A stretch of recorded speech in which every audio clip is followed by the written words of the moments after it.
Always been a bit busy um, with work and some other stuff, and of course, my workouts.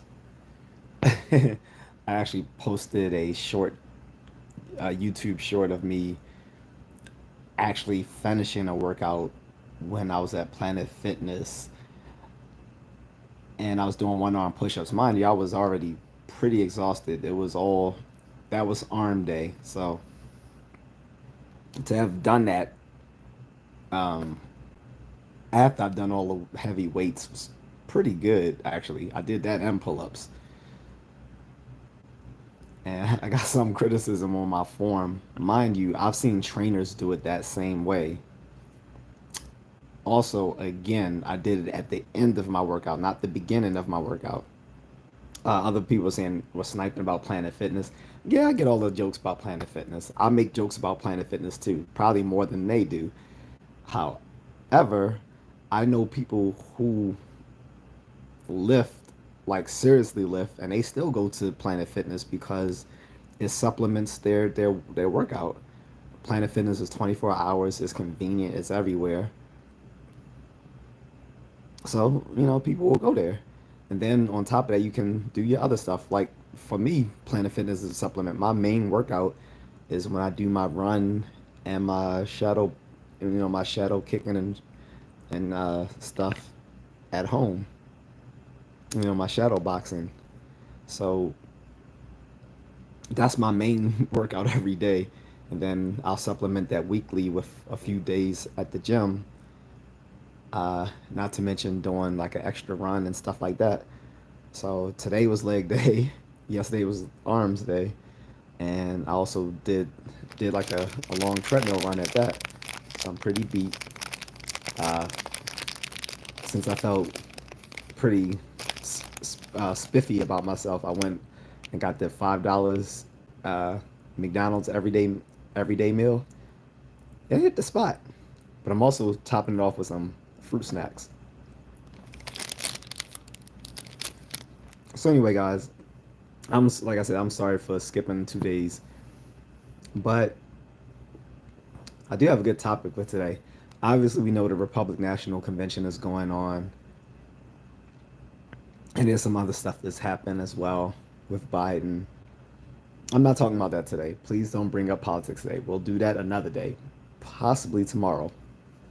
But since we've just had like 3 days of Republican National Convention and all these other things that's been going on in the last few days, wanted to talk about something else, something that actually one of my watchers brought up, and I told her that I wouldn't mind using her one of her topics, provided that she actually shows up so that she can talk with me about it as well. Illusion AM cases talk about why spring water sucks and the importance of purified water. I can tell you this. Well, for one, spring water is just a marketing buzzword. Most spring water isn't from springs. And for spring and another thing is that for spring waters to be sold, they actually have to reach the requirements of tap water, not the other way around. Like the government requires on tap water is actually higher than bottled water. So if you actually want good bottled water, you have to get the kind that actually meets the requirements, the high requirements of water that comes through, you know, our tap from our tap sources. Otherwise, if you want like actually like just very healthy water, you will get distilled water. Distilled water has no taste in it. Here's why. Um, Distilled water has no contaminants in it whatsoever. However, what gives water its flavor is the natural, is the flora and fauna in which it comes in contact. That's why water tastes different depending on where you get it. But that's not going to be the topic of the day. You need to know says, hey, hello, what's up? So, in any case, you don't. Illusion AMK, you don't dictate what my subjects are for my live. If you want to do that, drop a Cash App. Otherwise, you have no say. I do this for free, so you're not going to dictate what I'm going to talk about. I'm going to dictate what I am going to talk about because I can fight, and this is my channel. If you got a problem with that, you either start your own channel or you can fight me. Either way, you're not going to win. So, the topic of today is getting back to that very point. What is human freedom? This was this was a suggestion by Miss Needle. I hope Miss Needle's out there. Oh, there she is. What's up? So, right on cue. So, yeah, let's get into what is human freedom. For those who have rocked with me since I've been doing this, you guys know I'm a philosophy nerd. So, we can get right into it on the philosophical aspects of what is human freedom. We could try to define it. That's going to be pretty hard because even the experts haven't defined it in a way that everyone agrees, which is kind of a problem with that in the first, which is probably the first red flag about whether human freedom exists, is that it seems that no one can actually agree on what it actually is, right? So there's your first inkling into where this is going to go. Um,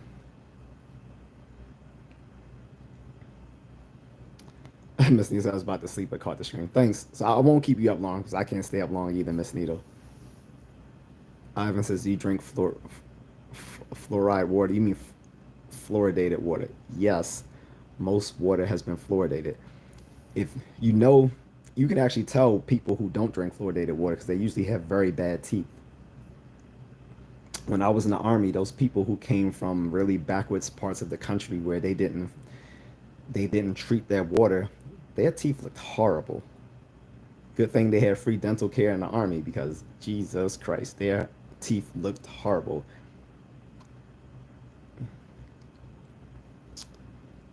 But again, we're not talking about water treatment and stuff like that. That is your own personal preference. If you choose to drink tap water, bottled water, distilled water, filtered water, I drink tap water, but I usually drink it filtered. In the Philippines is a requirement because their water isn't safe. Um, but um, in any case, so we get into what is human freedom. I do live in Baltimore, Jew Girl 369.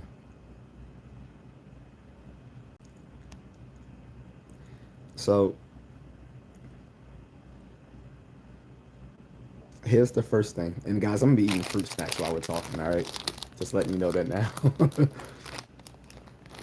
As a matter of fact, I'm probably gonna sit this down so I can eat, so I can enjoy my snacks. So here we go.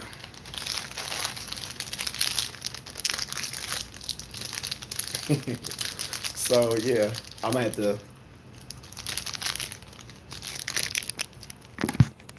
And yeah, actually no, I should hold it so I can get rid of trolls.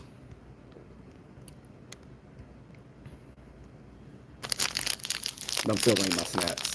You're not gonna stop me from eating my fruit snacks.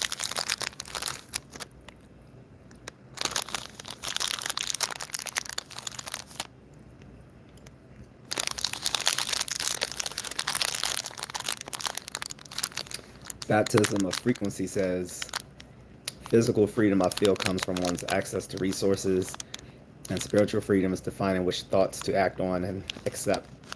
But what's spiritual? That doesn't really, you don't, so you don't answer a question by adding further confusion to it. So that's not going to really help us there. But I get where you're going with it though. So I don't think I don't. I get where you're going, but I think that actually makes us ask more questions than the question that it was supposed to answer itself. So, like I said, the first part of um, a question is actually asking a good question so that we can know how to take steps to actually answering it. The problem with talking about human freedom is we got to define what freedom is. And like I said, people have been talking about this since the times of Plato, and we have not. We don't have an agreed acceptance on what freedom is. Human freedom, that is.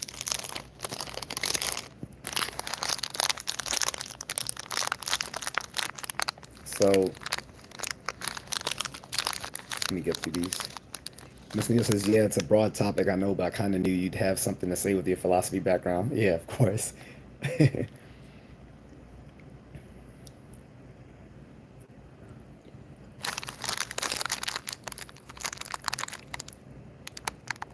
Texas Trail Militia says, "What's up, on?" Baptism of frequencies says that's not confusing to me though. That's why I asked the idea of freedom. So I guess we should talk about the different types of freedom people can mean when they use that term. Like we can talk about political freedom, right? And that, yeah, I agree with political freedom. That's why I'm a classical liberal. Um, then there's economic freedom, right? Something I also with which I agree. Then there's like the freedom of uh, like speech and personal expression, that sort of thing.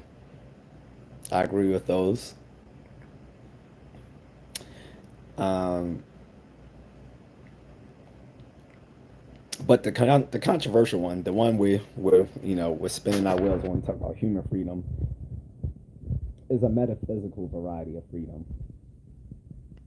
So typically, people who believe in human freedom or freedom of the will or free will, whatever, are usually termed metaphysical libertarians, right? Whereas those who don't may be called determinists or fatalists or compatibilists and stuff like that. These terms are all muddled. Okay. Um, so here's the thing. You can believe in both a form, a version of determinism and a version of human freedom or libertarianism, which is called compatibilism. And those sort of compatibilists are often called soft determinists, which is they do believe in a deterministic nature, but they may think either that human nature is exempt from that, or they think that nature provides some that provides within its law-like governance some mechanism that allows for human freedom. I don't see how that works. But there's been very clever arguments on that behalf. Meanwhile, most hard determinists, as myself, spoiler alert, but a lot of hard determinists believe that as all aspects of nature are governed by laws of science, that there's no break suddenly for human behavior. Like why would there be an exemption all of a sudden for human behavior? But hard-nosed, uh, hard determinists would think that. I'm kind of on their end, but I wouldn't call myself a hard determinist because I do realize that the hard determinism that we think of in the times of like places like Isaac Newton and Simon Laplace. And I know I'm saying his name incorrectly, but I think people know who I'm talking about when I say Simon Laplace. Like that sort of law-based determinism doesn't really work. We know that at the very on the the ultimate laws of nature seem to be probabilistic, but within that, those laws of probability is still determinism. So, in any case, human freedom or metaphysical freedom of the will, however you want to phrase it, seems dubious, but there are some caveats, of course.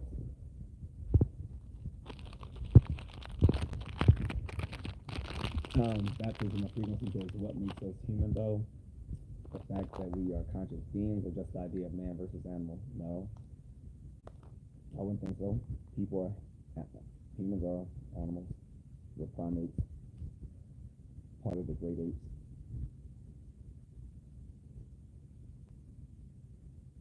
We're like what? 98, 99% genetically identical to bonobo chimps.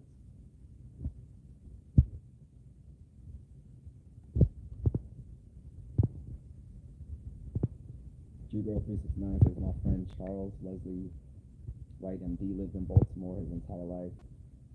He's a medical doctor and a professor of anatomy and physiology at UMBC. Do you know him? I asked because so many do. I didn't go to UMBC. I went to College Park, the real University of Maryland. Sorry.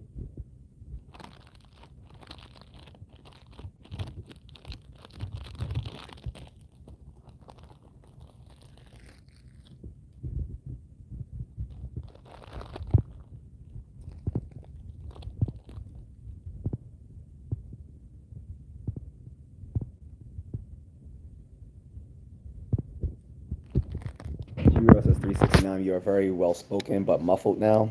Maybe it's my audio, or maybe I need to speak more vociferously. But in any case, getting back to the topic. So here's the thing about human freedom. A problem is when you do studies and you tell people there is no human freedom, that everything is deterministic, and like, all human behavior is causal, people start acting less appropriately because they think it doesn't matter in the big scheme of things. So people like the late Daniel Dennett, the late great Daniel Dennett, believed that even even if arguments do show that free will doesn't exist, then we still have to pretend like it does anyway, so that we can all get along with and this, for civilization to continue.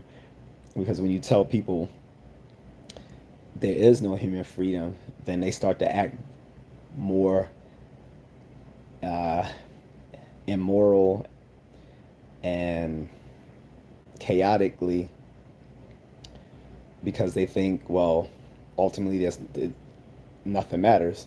They basically, people become the worst version of nihilists there are, in the sense that these are the type of nihilists that think, well, if nothing matters, then I'm just going to do whatever, and there will be no ramifications. I think Dennett was a little bit wrong on that. I mean, he was right that there are studies showing that people will act inappropriately when you tell them that there is no human freedom. But he's wrong to say that in that instance, then we should just tell everyone to believe a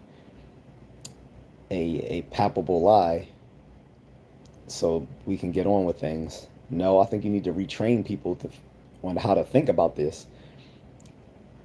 Just because there's a human freedom doesn't absolve your responsibility. That's the thing, is people think if there's no free will, then people can't be held responsible for their actions. Yes, they can.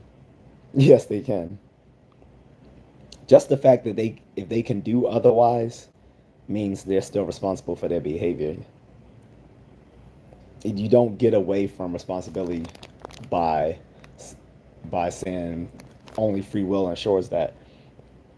First of all, like I said, we got to even define what free will is. How can we tell people to believe that something exists that we can't even fully agree on what it is? And I would be I would hazard to think that a lot of the people who are acting inappropriately, thinking that after hearing that free will doesn't exist, are people who weren't inclined to be very morally behaving people in the first place. I'm just going to put it there. If the only thing that's keeping you from becoming the Joker is a false belief in some nebulous concept that has never been properly defined since it's been introduced to the world, it's probably something wrong with you, not that concept. So let me get to these comments.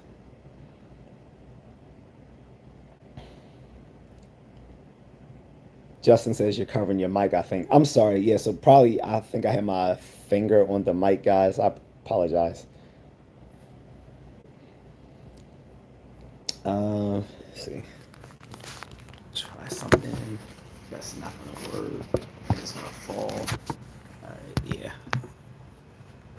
Guys, tell me if you can hear me. But yeah, so Miss Neal says, to me, freedom is forgiveness because material matter, like money or anything of this world, is not comparable. Health comes the closest to being free physically, I'd say. Baptism frequency is driven by carnal instincts. I'm not sure about that. Miss Neal says you're covering your mic still. Yeah, I'm sorry, guys. I think I fixed that problem. My mic sounds right. Check 1. My mic sounds right. Check 2. My mic sounds right. Check 3. Oh, you downplay. Okay. So anyway, let's get back to it. And guys, this is a subject that can be talked about ad nauseum because there are literally thousands of articles and essays written on human freedom, freedom of the will, free will, arguing back and forth between determinism, libertarianism, compatibilism, soft determinism, hard determinism, incompatibilism, indeterminism, fatalism. Like, guys, it's a lot. Trust me. Adrian Velick, Velick says, my fault, my brother from another brother. No problem. BSK is here. Press Play says, I was just in Baltimore this week. Great town. It can be Press Play, but it's been disappointing at least recently. Like, one of the best places to be, Fells Point, is like a hellhole now because all the kids are down there during the summer. There's a lot of underage drinking, people shooting and fighting. It's a mess. I really don't party in the city anymore. Missing this is how a can of worms open. Daniel 5904 says, thank you for your service. Oh, thank you. That's not my plaque though. That's my grandfather's. But I have served, but not like he did. He was in infantry in the Korean War, so I can't compare to that.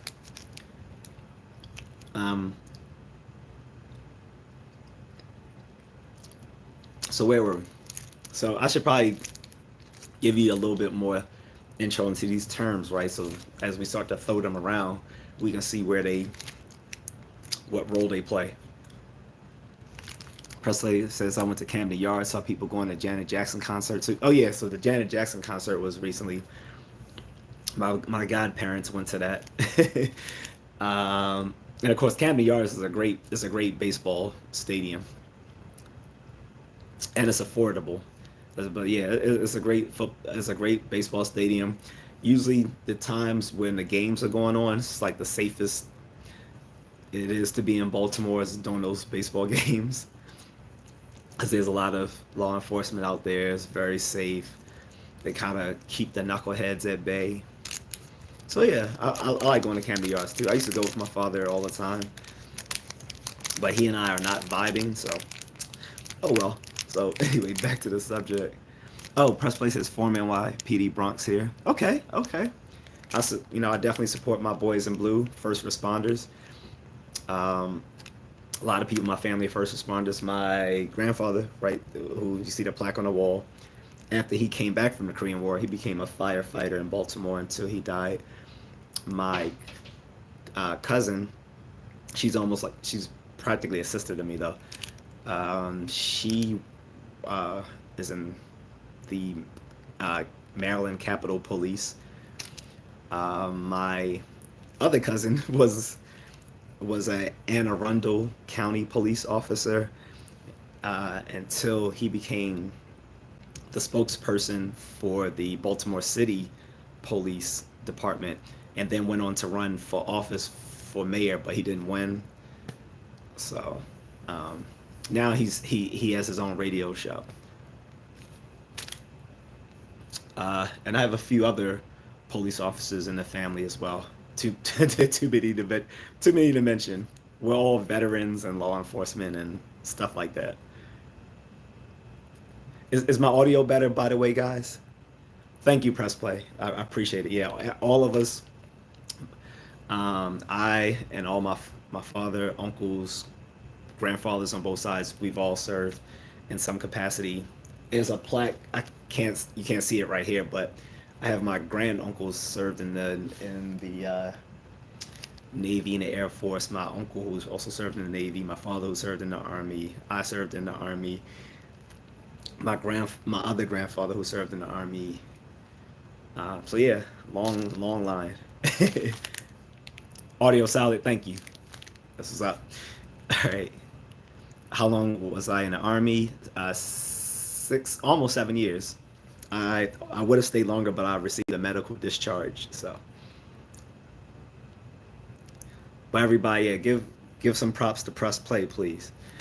But let me get back to the subject. All right. So, like I said, the problem with human freedom is it's hard to define what it is, and none of the people who know the most about it, and I'm not one of those people. I'm just a philosophy nerd. But the people who know the most about it, whether these are people who work in cognitive neuroscience, who are bioethicists, who are just moral philosophers, or people who do philosophy of mind, no one really agrees on it. What they have started to agree on that is probably not existent. A lot of people from the more scientific string just basically say, and I agree with them, that there's no role for free will in a scientific explanation of human behavior. We don't need it. Besides that, like there's no gaps to be explained when you introduce the laws of science to human behavior. Like human behavior is governed by law like generalizations, just like all other aspects of nature are. And in doing so, we don't have any room for a freedom of the will that has no natural mechanism for it.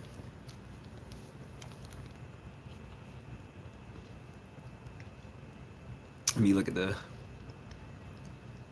comments, guys. J.A.C says, "Were you Marine?" No, Army. But shout out to any Marines out there.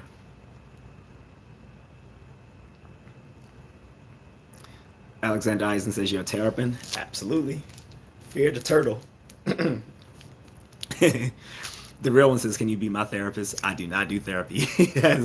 That was one thing when I went into psychology. So most people, when they first major in psychology as an undergrad, usually that's the thing they want to do is become a therapist or a psychiatrist or a clinical social worker or something like that. Most of us by the end decide on something else. And even the people within like clinical psychology tell us you might want to do something else. That's how bad it is. But no, I was more interested in scientific psychology than helping psychology. I do know basic helping skills because I took those courses. And that's what kind of made me realize that that's not something I would want to do as a career. I was more interested in experimental psychology, and even more so in like the theoretical psychology stuff, like stuff dealing with philosophy of mind or computational psychology, stuff like that.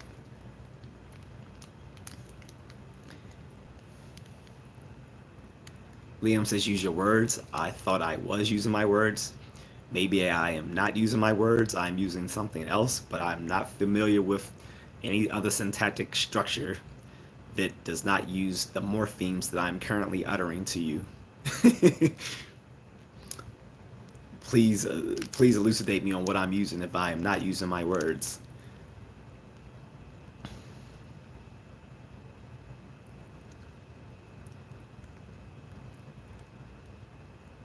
Um, Liam Jones says, explain what you were referring to. Well, that's sort of your problem if you weren't in this, if you just jumped in and you don't know what I'm talking about. But the title of this live stream clearly says what I'm talking about here. What is human freedom? That is the question. And to answer that, we first gotta say, well, what is freedom? I'm gonna cut to the chase. In this live stream, we are not going to be able to define what freedom is. Like I said, if the experts can't do it, I don't think we can. And the in that in that uh, in that line of reasoning, it stems to stands to reason that if we can't define it, what can't be defined may be something that's just nothing there to be defined in the first place, right? Miss Nita says, so what you're saying, so you're saying human behavior is only dictated by your surroundings and what you grew up with? No. That's not what I'm saying. I'm saying that. So that would be, by the way, that would be called. Uh, that would be like the whole nature versus nurture thing. That would be like nurturism. Like everything is like a product of your environment and your childhood upbringing. Nah, that's not actually true. No, what I'm saying is that human behavior is governed by the laws of science, just like everything else is. And those laws tend to be like the laws of biology, the laws of psychology, and ultimately the laws of physics. So it seems that the laws of psychology are supervenient on the laws of biology, which are also supervenient on the laws of physics. Okay.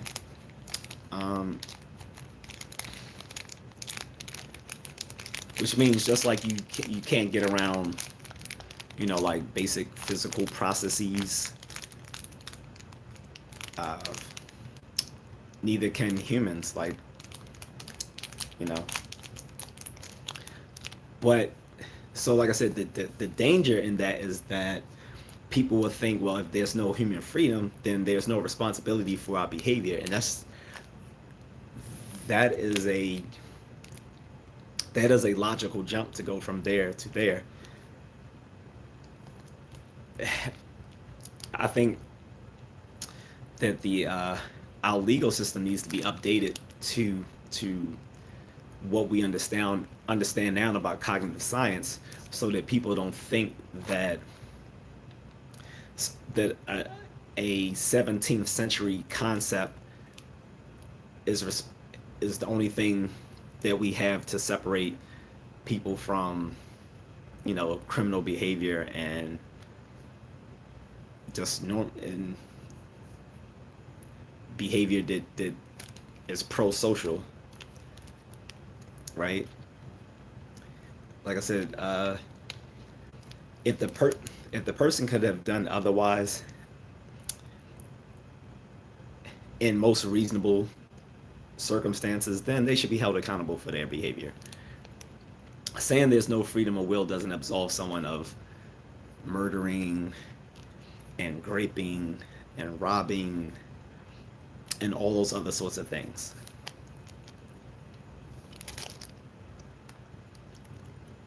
all it does do is let us know that there's no little homunculus in our brain that is turning the wheels, making us decide whether to do this or do that. You might have gotten that from the uh, the heading for this live stream. I show a little image of a guy. It's a stock photo, but it works. It's a little image of a little homunculi within a guy's head, kind of controlling his behavior. Homunculi is just a fancy word of saying a little man. In some aspects, you can see some of our neurological processes being more or less like little homunculi going, of smaller and smaller stature, going all the way down, controlling the bigger ones, sort of like an embedded Russian doll. That might be a rough way to look at it, but in any case,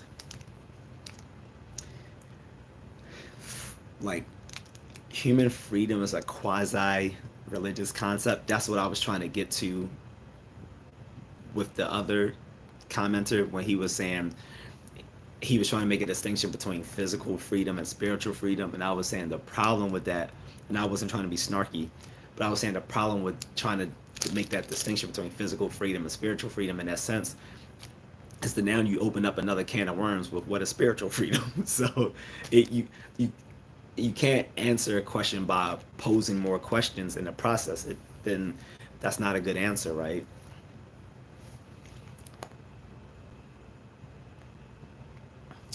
Daniel 5904 says, sounds about right. Miss Nita says, well, did I misunderstand? I don't think you misunderstood. I just had to clarify it a little better. Tyler Cromer says, holy hell, I ain't been here in a minute, brother. What we talking about? So we're talking about what is human freedom? Does it exist? And if it does, what exactly is it? Liam Jones says you don't do intelligence either. Okay. Miss Needle says, Tyler, what's human freedom is the topic. Right. Daniel 5904 says human behavior can also be a neural response to emotion without thought or process. Well, human behavior is just a umbrella term for all our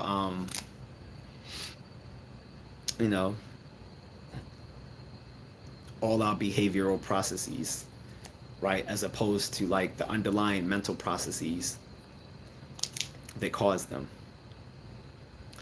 But usually when I'm talking about human behavior, I'm talking about both. I'm talking about both the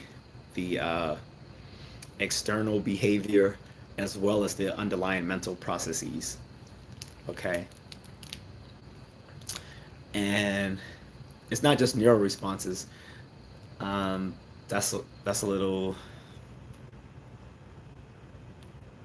reductive. So when you're explaining behavior, and not just human behavior, but when you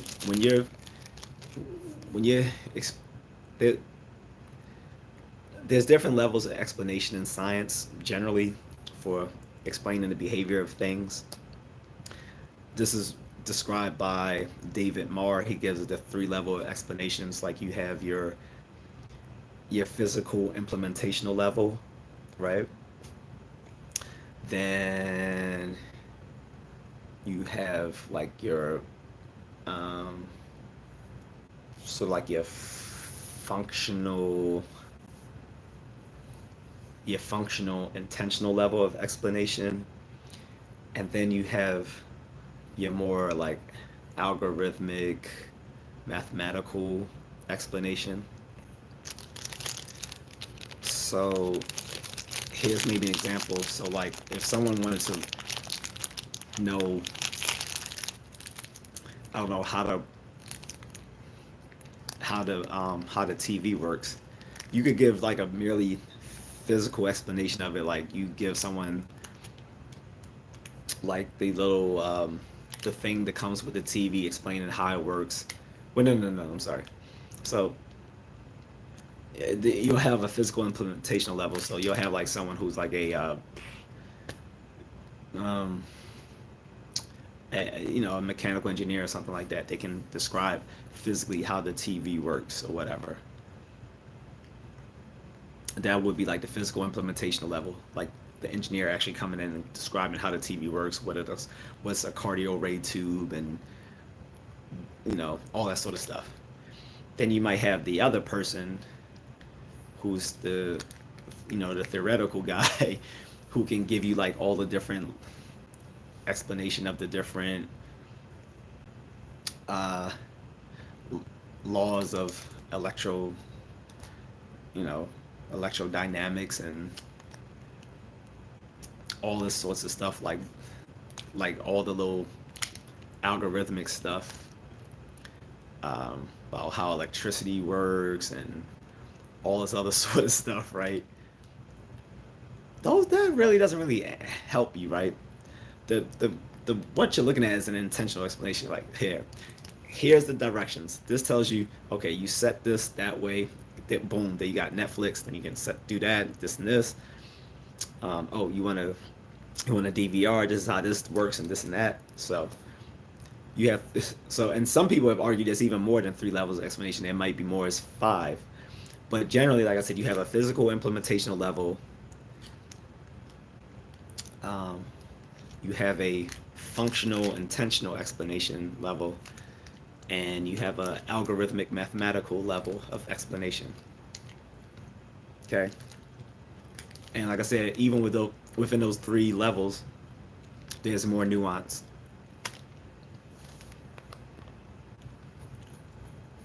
Tyler says, and to be honest, when you did the men's mental health, you low key did give a lot of free therapy to the folks who just want to feel heard. If so, I appreciate if I helped anyone, that's great. Because from my end of this stream, I don't really know what I say, how it affects people or not, other than sometimes I have a few friends who are listening on the stream. They'll tell me their thoughts later on about the stream. But if I helped anyone, that's great. That's better than getting money from this. That I actually help someone. Honestly.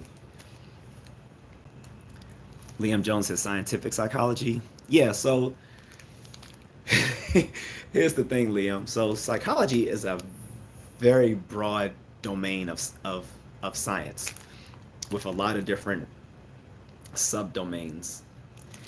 But it can be kind of cleaving in half between what you might call scientific or experimental psychology here with helping psychology and stuff like that. That isn't always delving into the scientific research.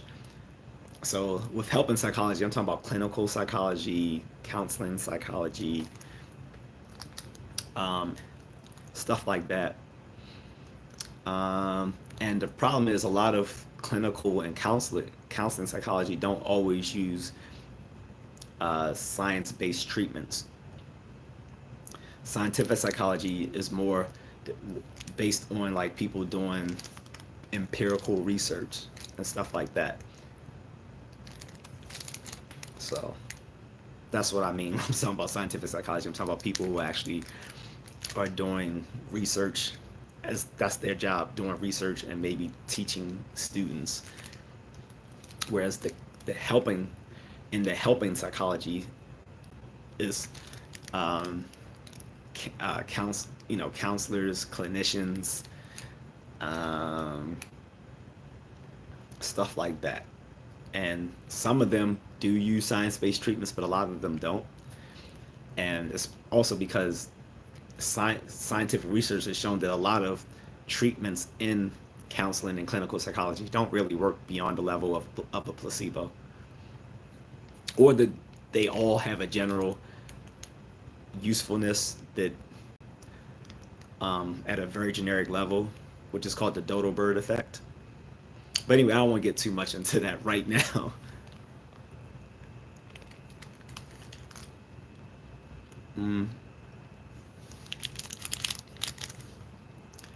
Abigail Methathua says, I hope I pronounced your last name correctly. Says, what's one thing you would like people to know about? That I love fruit snacks. That's what. Miss Tyler says, Miss Needle, I can't speak on this. I know already. I'll get too deep into it. Press Play says Immanuel Kant, big fan of. So I'm a fan of Immanuel Kant as far as, well, Kantian ethics, right? And his book, The Critique of Pure Reason. Then he also did a critique of practical reason as well. The critique of pure reason is not something that you will easily digest and read on a first read, not even a second or third read. It's about this thick, and you can make jokes, but yeah, it's that thick. I have not read mine yet. So Immanuel Kant is not easy reading, even for people who actually can digest what he's saying. However, Immanuel Kant was a product of his times, and he had a lot of flaws. And it's been it's been said by other students that I like, well, of like people I knew in philosophy when I was still actively in academia, that other Kantian ethicists do Kant's ethics better than he does. But I don't want to get too far astray with that. Liam Jones says you apparently are using sophistry. Uh, as you don't even spell the word correctly, I don't even think you understand what that word means. Where's the sophistry?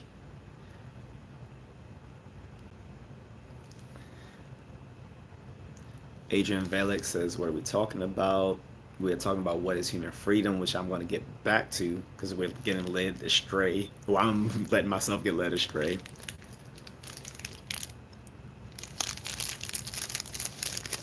Messina says, Tyler, haha, yeah, I understand. That's why I suggested the topic, because it's so versatile and deep to explore.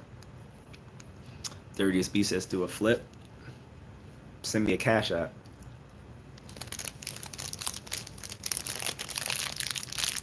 So anyway, I'm gonna look. Let me give you guys a rundown of all the different terms that appear in the mountainous literature on human freedom. And I'm not exaggerating when I say there's a mountainous amount of literature on this topic. So first, like I said, there's human freedom, which we don't really have an actual definition. But it refers on some level to the capacity to behave without any constraint, right? But like I said, as people have come down on different ways on this issue, like I said, you have the metaphysical libertarians, and I keep saying metaphysical libertarians because I don't want to confuse you with political libertarians. Political libertarians, obviously believe in freedom, but on a political level, like as far as like our legal rights and stuff like that.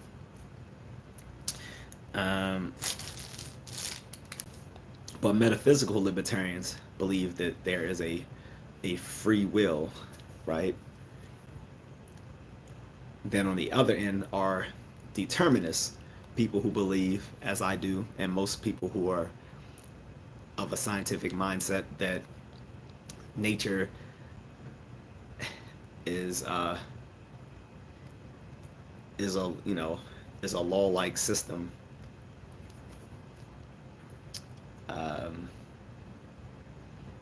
and that explanations of nature must have some sort of mechanism behind it, right? So that's determinism. Then there's nuance between. Then you have compatibilists. Compatibilists believe that that there's a role both for free will and causal processes to nature. And then it gets way more confused because you have a whole bunch of nuance. Um, so you'll have compatibilists who are soft determinists. So they believe that there's a free will, but they still believe that nature is ultimately law-like and governed by causal processes. But some soft determinists will either say that there's an exception for human behavior, or they would say that, or they might say rather, that yes, well, human freedom or maybe law-like as well, but it's provided for some way as yet to be explained in the more advanced theory of psychology. They might say that.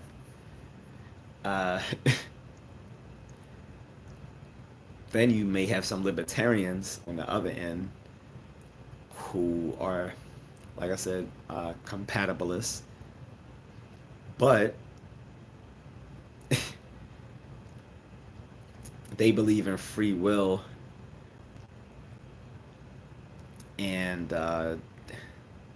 determinism, except when it comes to human behavior. Like there are libertarians who are otherwise scientific minded, but they basically believe that human nature is somehow exempt from the rest of the laws of science.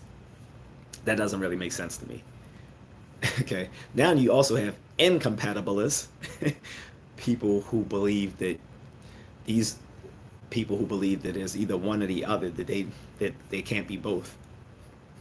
So this would go back to our hard determinists, people who believe in a deterministic nature and think there's no role for any exemptions for free will. These are incompatibilists. I would be one of them. I won't say that. I'll say rather I don't think any of these terms are very useful. But in any case, so you have incompatibilists, like the hard determinists on one end, or the hard-nosed libertarians on one end, that says all of this is free. And they might just outright just disbelieve in any sort of determinism whatsoever for anything, not just human behavior, but for all natural processes. Then you have indeterminists, people who believe, like I said, that as I just alluded to, just don't believe that anything is deterministic in nature. And then you have fatalists. Fatalists are like a more extreme version of hard determinism. Sort of like they're the Andrew Tates. They're the Andrew Tates of this. They just say, everything is deterministic, but it doesn't matter anyway. Everything is already. They are not only do they believe everything is deterministic, they think everything has already been predetermined. So it doesn't matter what you do, because everything is going to happen in the way it's supposed to, regardless of what you do or don't do. These are fatalists. That is a very extreme view, and I don't think it can be taken too seriously on the face of it. But there are people who genuinely believe in fatalism. And it can also be caused by things like learned helplessness, can cause some people to believe in fatalism.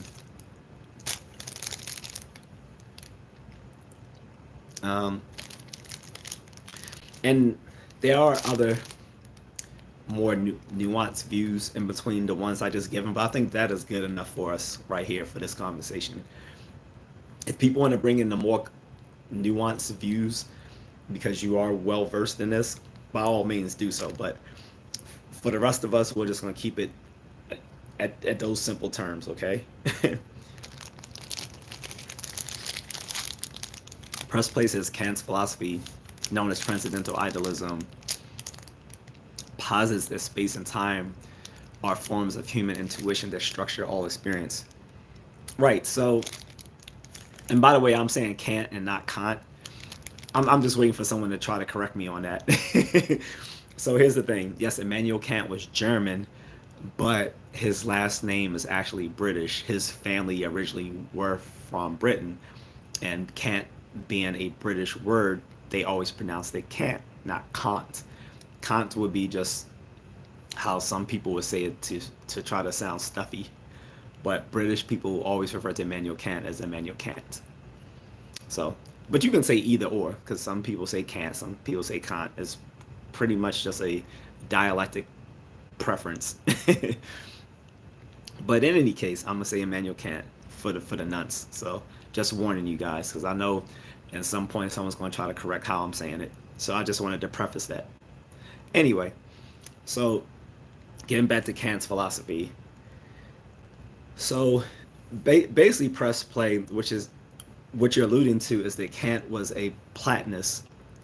Like Platonists generally believe that there are there are these ideal forms that exist beyond our our understanding, that we can only grasp some inkling of these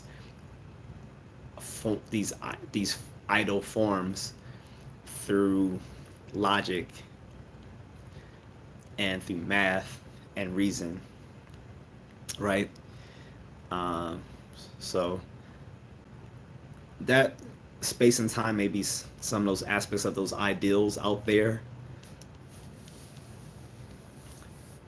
but I don't think I'm not sure if that would help us with this conversation, though, with as far as human freedom.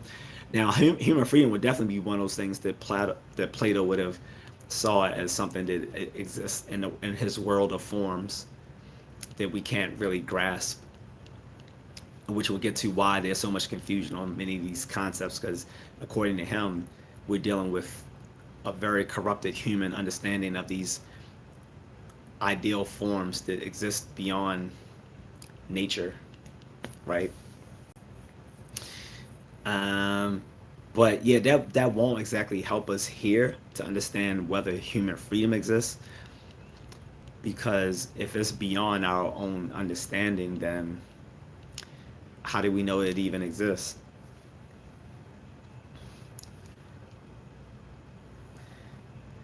It's funny Liam keeps saying this sounds like sophistry to him, and he can't even spell the word sophistry correctly. And I dare him to define it without using Google. Daniel 5904 says freedom represents the ability to do whatever you want, defined or undefined.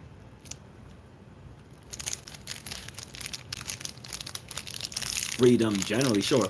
We're talking about human freedom, right? What is human freedom?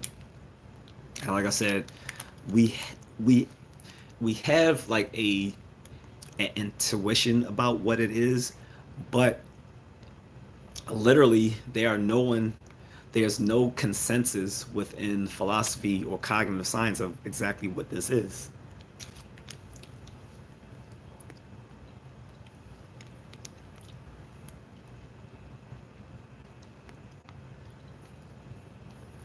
Adrian Valix says nobody has freedom if they can't do whatever they want, but there are laws. So that can be true, and not necessarily so. All, we just because we can't do everything we want doesn't mean that we don't have freedom.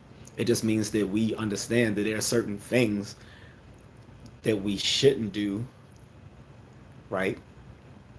Because there's a social contract that says, hey, you can't just go out and go into your neighbor's house and sleep with his wife, cook his steak and eggs, beat his children, and drive off with his car. That Yeah, you have the freedom to do it, but doesn't mean you should do it. Nor does it mean there won't be any consequences for doing so. So I think we should make that distinction.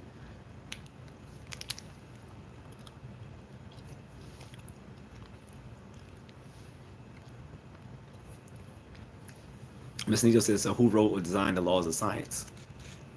Physics.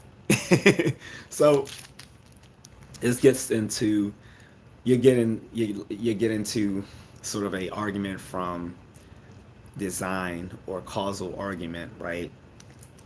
Was there an intelligent designer or a first cause or original cause?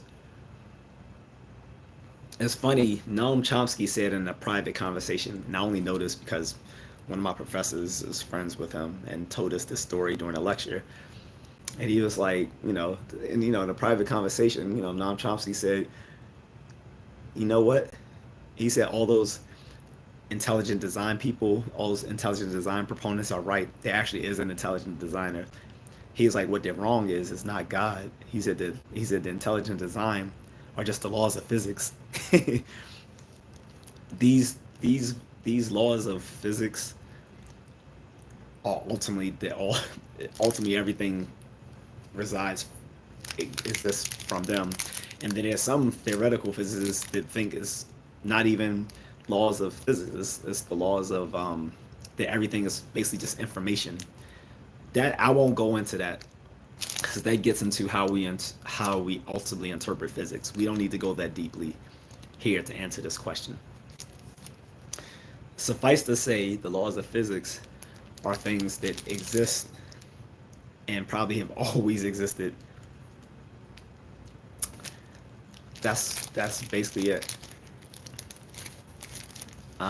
No one designed them. They simply are maybe our original cause of everything. If they were, and if they were designed by someone, that wouldn't solve the question. That wouldn't solve the problem because then it would just kick the can further down. Okay, then where did they come from? Well, they came from X. Okay, so where did X come from? Well, they came from Y. Well, then where did Y come from? Well, Y came from Z. Okay, where does Z come from? Well, Z came from X sub 1. Where did X sub 1 come from? Oh, well, he came from Y sub 1. Well, where did Y sub 1 come from? Well, he came from Z sub 1. That doesn't work. Okay. Uh, uh, Under it all, there's the laws of physics. And then there are other laws of science that are supervenient on the laws of physics. So arising from the laws of physics, you get chemistry. And from the laws of chemistry, you get biology. And from the laws of biology, you get psychology. And from the laws of psychology, you get sociology. So, sometimes as you get to a new level of science, there are emergent properties which are caused by the lower level of scientific explanation, but aren't reductive to it. They are emergent properties. We think there are some aspects when we talk about the brain and the mind that gets to that that basically the mind is what the brain does. So sometimes in academia we just call it the mind brain, but if we want to be technical, we would say the mind is supervenient on the brain and has emergent properties, which means they are properties of the mind which don't simply reduce down to neural processes.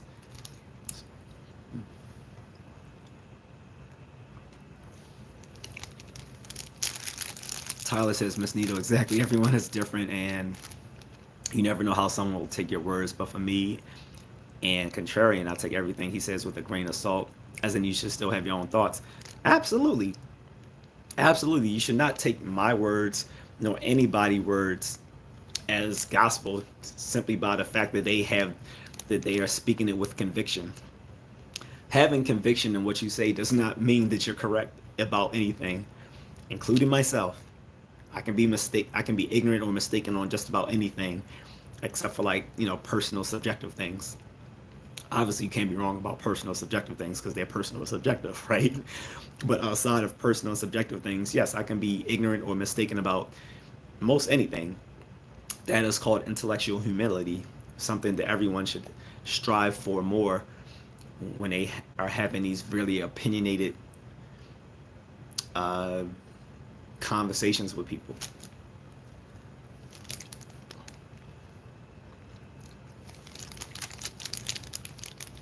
Tyler Chroma says, but also take into account what's being said. Yeah.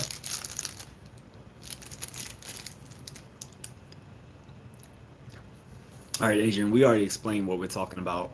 So I think you're being intentionally aloof. Daniel 5904 says, freedom can't be defined by science is another way to limit freedoms or be exposed to freedom or knowledge that's been learned by someone else. So we're not even talking about freedom being defined by science, Daniel. We're talking about the philosophers, the people who are the best at this. Science gives us the knowledge. Philosophy gives us the understanding. Oftentimes, it's through the work of philosophy that we get science. So let me explain. So almost every current branch of science, math and engineering, were once parts of philosophy. Here's the thing: once you amass enough like clarity and understanding about a certain domain, it no longer functions as philosophy. It becomes a branch of science or whatever afterwards. But all the sciences started off as philosophy. Aristotle named all the major branches of science. Right? Aristotle is the father of all these scientific divisions: biology, psychology, physics, and so on. Right? Where philosophy actually began, like actual philosophy, not religious stuff, where philosophy actually began and left religion was when there was these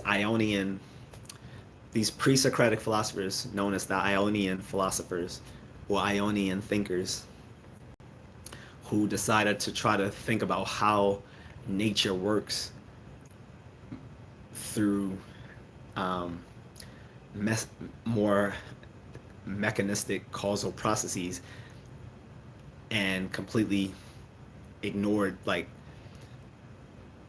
supernatural or spiritual or religious explanations to nature. This is the very beginning of philosophy itself, and it's usually through clarity and being able to actually clarify concepts in a way that we can talk about them intelligibly, that we actually lead to that being a science and no longer philosophy. Cognitive science is a current example. This is one of the newest sciences right now because of the work done by philosophers who had an understanding of psychology, which is also a very young science. Psychology is like, if science is like biology, chemistry, and physics are like elderly, then psychology would be an adolescent. Okay, in cognitive science, its younger brother would be a toddler. Like, cognitive science literally started in the 60s with Noam Chomsky and Jerry Fodor.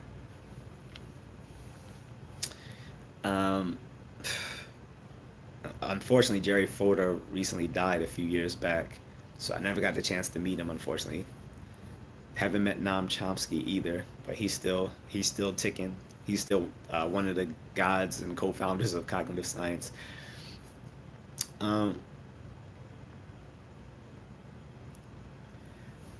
But in any case, it's the philosophers who actually define stuff for us, because science kind of rejects the essentialism that is necessary for philosophy. What I'm talking about essentialism is that philosophy, in at its nature, tries to get at the essence of things. What is it what constitutes X that by its very nature makes it X. We like to give the essence of things. That's what we do. We try to define things by its essence. What constitutes this thing being that very thing? Uh, Freedom is one of those things, and like I said, people have literally attempted to do so for thousands of years. And although some people have given different definitions, there's no consensus on it, other than in the most general sense is a notion that we can behave in ways without any sort of constraints, right? But where in the actual where in the the actual world do we find human behavior not constrained in some sort of way? We're constrained by the laws of evolution. We're constrained by the laws of genetics. We're constrained by society. We're constrained by many internal factors. Then there's ultimately the laws of physics to constrain everything. So where in it is this actual freedom? That's the question.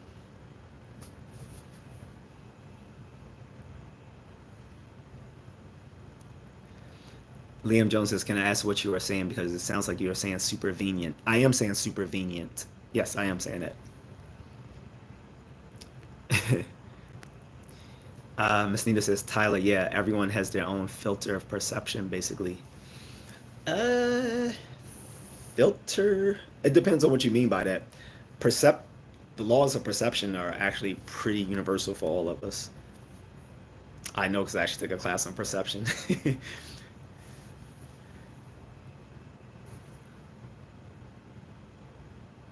Tyler Cromer says, "Liam, what's sophistry, if you don't mind giving a rundown?" First of all, Tyler, he's not saying it right. It's sophistry, not sophistry. He keeps misspelling it, which leads me to think he doesn't really know what it is. He's just saying it because he thinks it sounds clever.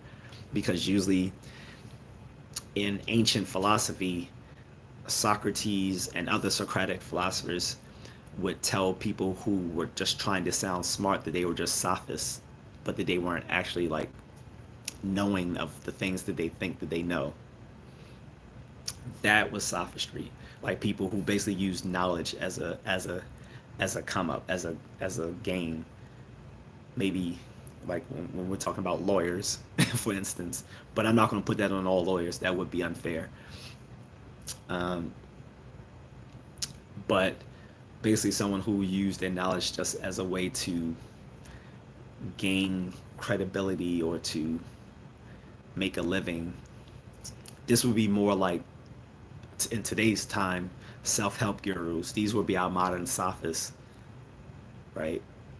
But he's using like I said, he's misspelling the term, and I really don't think he can explain it without him running to Google to do so. So if you see him giving a really definitive rundown of it, he probably went to Google for it.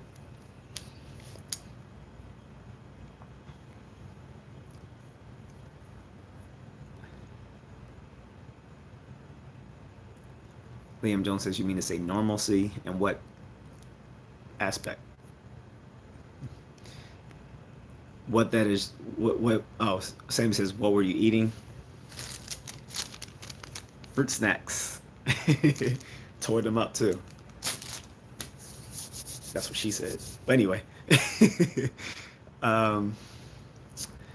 Tyler says, "I don't know if you're talking about me. I just went back a few comments and found yours."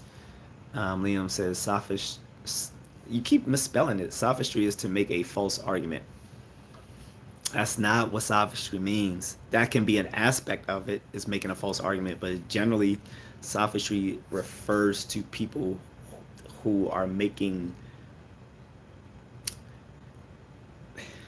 their ill intention with what they're doing with knowledge. They are being bad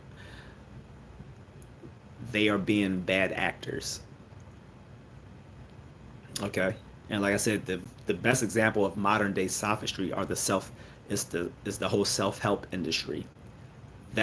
those are your modern day sophists, as well as some political leaders are sophists. That is sophistry in its modern day context.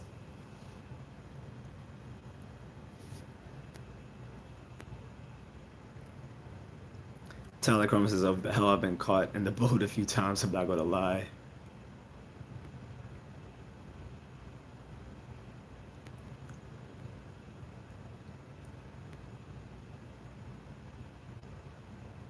Thomas Viazza says, "What do you want to know, black man? I'm here to teach you." Okay. CB says, "Maryland or UT?"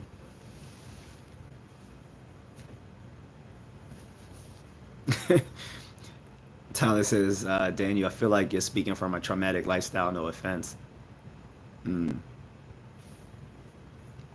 Daniel says, "No, just the use of adrenaline on the body on the body and fight or flight response." I don't know what is that. I'm not sure what we're talking about here. Um, Talking about the parasympathetic response system.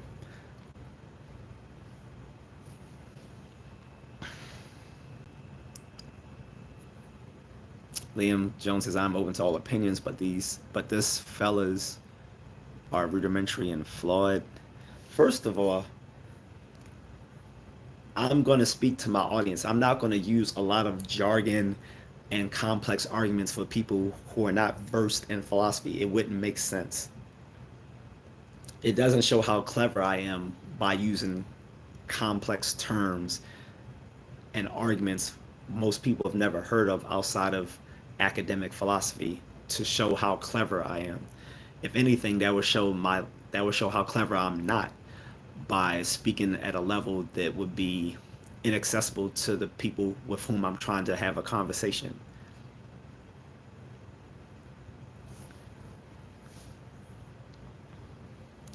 So yes, I'm a Cupid rudimentary. I just literally broke down all the different terms we might be referring to when we're talking about human freedom versus determinism. And I said these are all the terms we can loosely use in this talk. But I said there are more nuanced views beyond these, but I'm not going to get into that unless someone else actually, is more knowledgeable about this, that we can talk about that more. But otherwise, I'm not going to get very specific into this because it's just going to be beyond the level of what most people here in this stream can understand. That wouldn't make sense. If you want to go at it at a more heady level, by all means, go do so, but you haven't done so. All you have maintained doing is talking about one term which you keep misspelling, and you seem not to actually know what it means. You said sophistry just means referring to a false argument. That is not what sophistry means. That is one aspect of sophistry, but that is not the necessary and sufficient conditions for defining what is sophistry. In philosophy, when we define a term, we're not just talking about the most common usage of a term. That's a lexical definition. When you're just talking about the common use of a term, which changes over time. When we in the philosophy define something, we're talking about what are the necessary and sufficient conditions for this being so.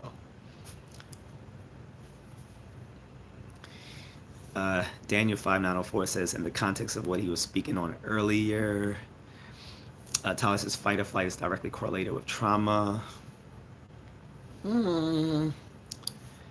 It's not correlated with, well, it does have positive correlation with trauma, but the fight or flight response, or the parasympathetic response system deals with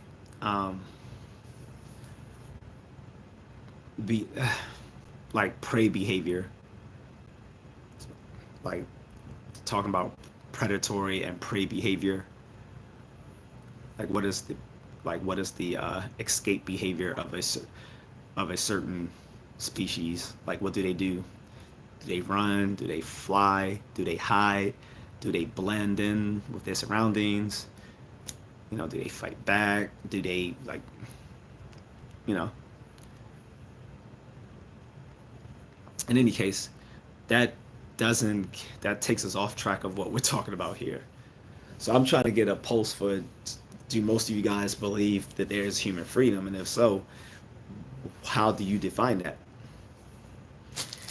And I'm not attacking you saying that you're wrong if you do believe there's human freedom. That's not my aim at all. My issue is that I don't think any of us can explain it in a way that we will all find to be agreeable, mutually agreeable. And that is part of the problem with the very concept itself. If the concept is so nebulous that we can't really come to a mutual agreement on what it is, then it may not refer to an actual phenomenon. So, Daniel 5904 says, yes, but when someone reacts to something unknowingly, it's not a free reaction, is it? And that's the rub, Daniel. That's what I was saying. So if in some very loose sense of the term human freedom, we can describe it as people having the capacity to behave in any way they want without constraint, then we just come into contact with just reality where in the real world are we not knowingly or unknowingly reacting to something? Like for one, ever since Freud came about, we know that most of our behavior is actually determined by unconscious mental processes, right? So that's that. Then we know that a lot of these mental processes are correlated with biological neural processes, right? And that these are also controlled by, molecular biological processes, which are themselves controlled by the laws of physics. Then if we want to take it to the external, we know that we're controlled by many factors in our environment, from our upbringing to just what we eat, the temperature. There's so many variables to try to constrain, and it's like, where are we not reacting to something, whether internally or externally, that ultimately determines our behavior? I don't think there is a point in which we escape that and say, oh, well, this is what our behavior would be if X, Y, and Z weren't factors. There's always factors determining our behavior. Like I said, if there's nothing external, even if we can abstract away from all external factors, we still have internal factors. Like I said, we still have all these unconscious mental processes going on, and those unconscious mental processes are themselves caused by more underlying biological processes, and those underlying biological processes are being caused by fundamental physical processes. So where in human behavior do we actually find actual freedom from all these different things? I don't think we do.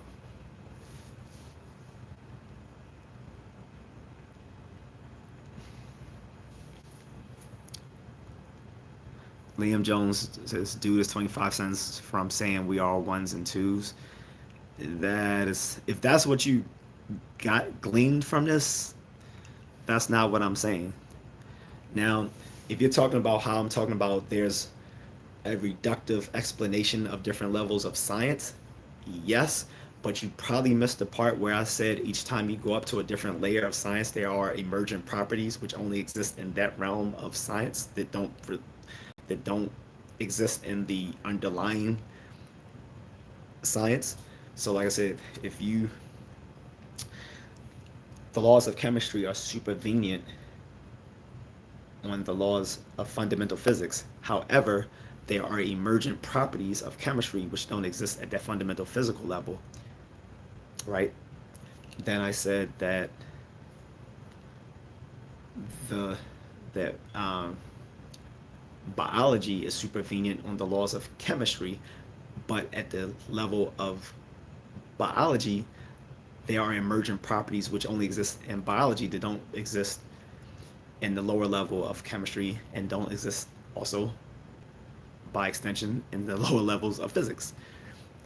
Then from there, you have psychology, which are supervenient on the laws of biology. And the psychology has emergent properties which don't exist at that lower level in biology, which don't also exist in that lower level of chemistry, which also don't exist in that lower level of physics. And so on. So yes, there is a reductive aspect to the different sciences, and that's because science is continuous. And if one scientific theory is true, then it's necessarily that means that it's necessarily coherent with another true theory.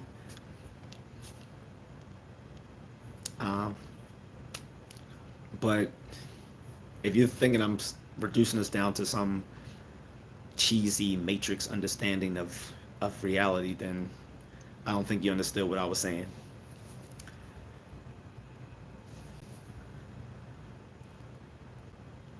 Tyler Chroma says, of course, it's never free because it takes a toll on your mind and your way of thinking. So, but that's the thing, like I'm saying, let's try to abstract away. And I said, if you do try to abstract away from every single factor, both internal and external, then you just don't have behavior, because behavior is determined by other things, right?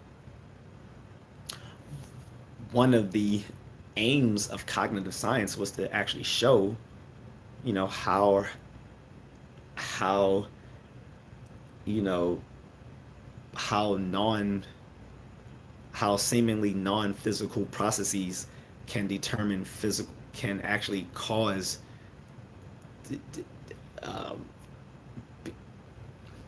behavior in the real world.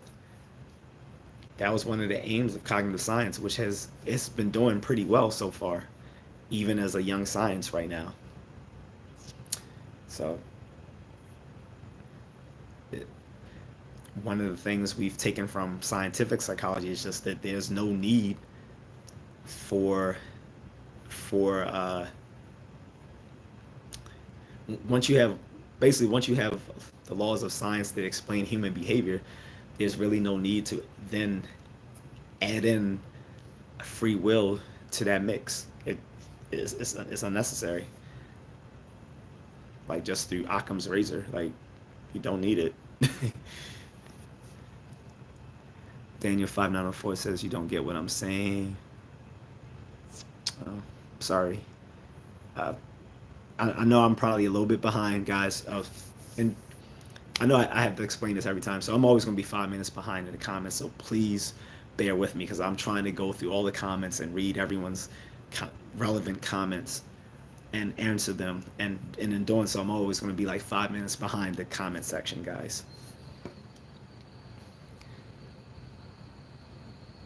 Liam Jones says he keeps saying words that he doesn't understand, not going to lie. Okay. Daniel 5904 says, I mean a reaction that is involuntary, not done of free will.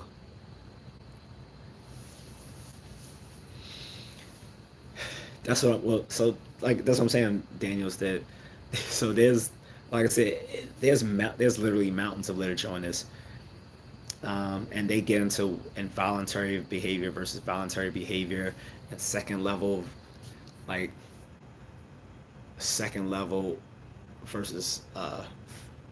second order level versus first order level of wants and desires and beliefs and behavior, and it gets very convoluted. But like I said, I don't like, if you're looking at a science of human behavior, there's really no role for free will in it, unless that's something that you've already accepted a priori to any sort of scientific explanation anyway. Like that's like part of your beliefs, right? Sort of like, you have scientists who are religious. Like, if they, already have those beliefs, then for them, this is a real thing. But for those who weren't already, like,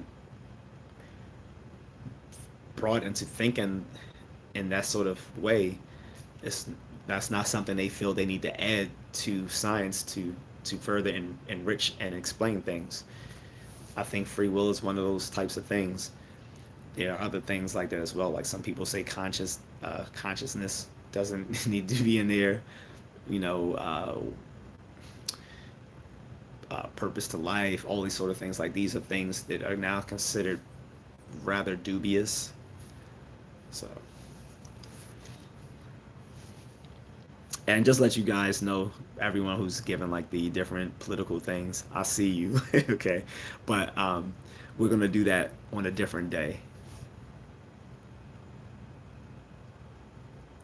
Tyler Chrome says, I don't. I'm just like I said. Said the king. I think that must be misspelled. I'm just like. Uh, you say it, with, like, take it with a grain of salt and give it my own input. Sorry if I couldn't determine. I know that was um, like a typo or something. Miss Nito says, Daniel, not a free will reaction, but rather a neural mechanism that your body was designed with to keep you safe. Daniel says, how does science explain that from a sense of mental dynamics or the process that is uncontrolled in the mind? So, what do you mean uncontrolled in the mind? I'm not sure what that means. And you're talking about mental dynamics. So again, there are most most of our mental processes are actually unconscious processes, not conscious processes. This is something. This is one of the best. This is one of the best things Freud has given psychology, because he was wrong about so many things, but he was right in letting us know that, yeah, most of the things that determine our behavior and thoughts are unconscious processes. These are these unconscious processes run merely through possibly some logical syntactic structure. This is the things that cognitive science is starting to answer. We're starting to say, well, what this is the fact that our propositional attitudes, which is another way of talking about intentional mental states. And spoiler alert, all mental states are intentional, but our intentional mental states, or what we sometimes say in cognitive science, are propositional attitudes, particularly like thoughts, beliefs, and desires. All of these things are basically sentential in nature. I've mentioned this before in a live stream, meaning that basically our thoughts are sentences embedded in the brain, which are defined over computational like processes. In other words, the mind works like a computer. The mind brain works like a computer, okay? And that basically our thoughts have a logical syntactic structure, sort of like first order logic. That is what's running through our mind, if that's what you're asking. Basically, it's sort of like, if you think about Alan Turing, who invented the modern computer, his whole idea of the Turing tape, which is how like primitive computers used to work, using these sort of Turing tape type processes, that basically the mind works in that sort of roughly to that sort of analogy. It's churning out these Turing tapes with these syntactic structures on them, which are used for the purposes of knowledge and thought. Okay.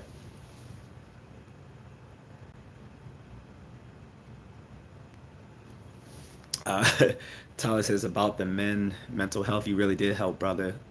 And I appreciate it. I feel like I can still learn a whole lot from your mindset alone. I appreciate it. Thank you, Tyler. And like I said, that won't be the end of that. I mean, I did that for, Men's Mental Health Month, but by no means is that going to be the end of it. And I also mentioned, I don't know if you caught this, I said in a later stream that it wasn't a coincidence that Men's Mental Health Awareness Month and Pride Month were put on the same month. It was basically done because a lot of people realized that people within that alternative lifestyle, that community, right?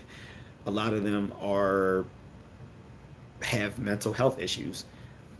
Kel Surprise, that a lot of people who can't identify what they are or make up new words for it every few months probably have some underlying mental health problems. Okay, so there's not a coincidence that Men's Mental Health Awareness Month and Pride Month are put on the same month in June. And yes, we will talk more about mental health issues, but I just want to give the proviso to folks that I'm not a therapist, and if people actually come to the stream with actual like issues, I'm gonna tell them that they need to go see their primary care physician, who can then refer them to a professional.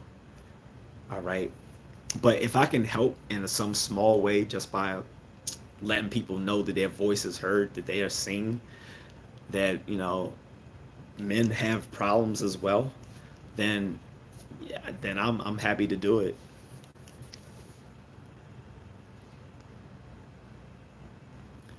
Liam Jones says you are saying using, dude, you keep mispronouncing. How am I using something that you can't even spell correctly? You've misspelled it 5 times already, and you have not even defined what it is. Also, just because you can't understand something does not mean what I'm saying is false. It just means that you don't know what I'm talking about. That is a Liam problem, not a contrarian problem. That is a Liam problem. That means maybe you need to bone up on some basic philosophy. If you want to do so, you can go to, there are some resources online. Okay. There is the Cambridge Dictionary of Philosophy. Okay. There is there's a really, really great source of information called the Stanford Encyclopedia of Philosophy online. All of that's online. Some professors have left articles in that uh, online encyclopedia. Then there's the online dictionary of philosophy, which is also another great source. Maybe look up these words. Maybe look up some of these ideas I'm talking about. I'm not putting out things that are my own ideas. I'm taking these from the ideas that I'm sharing comes from better people than I on these subjects. I'm not making it up. I'm not that clever to make these things up. So that should be your first inkling that what I'm saying is not sophistry, because I myself am not clever enough to make this stuff up. I am getting these from better men than I.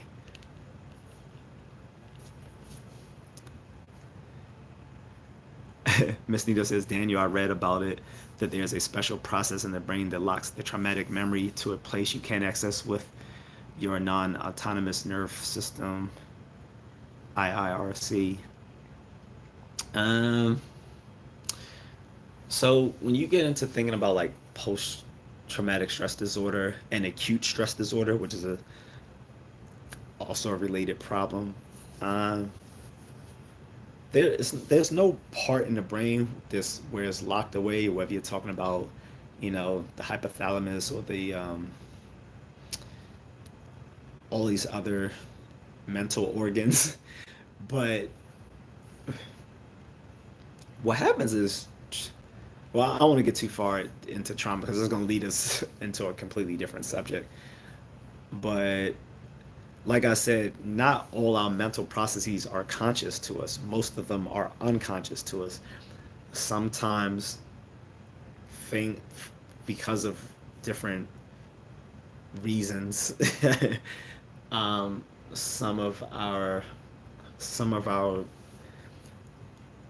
anxieties, fears, and worries and stuff are displaced at a level that we can no longer consciously tap. Right?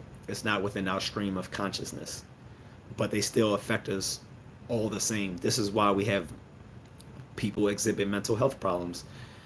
They, they are being, you know, they are being affected by unconscious mental processes that they can't control and they can't access, but all the while are still causing them very real problems. Um, but it's not, like I said, it's not that it's inaccessible. It's that these are unconscious mental processes. This is one, like I said, this is one of the things that Freud uncovered, right?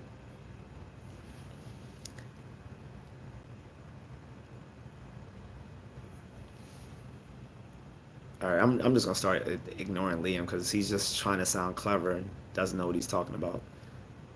You're talking about the very person complaining about sophistry is the one using it. Anyway, and Miss Nita says so. Autonomous nervous system. That's the key word, I guess, but that's not all of our ability in decision making. Autonomous nervous system.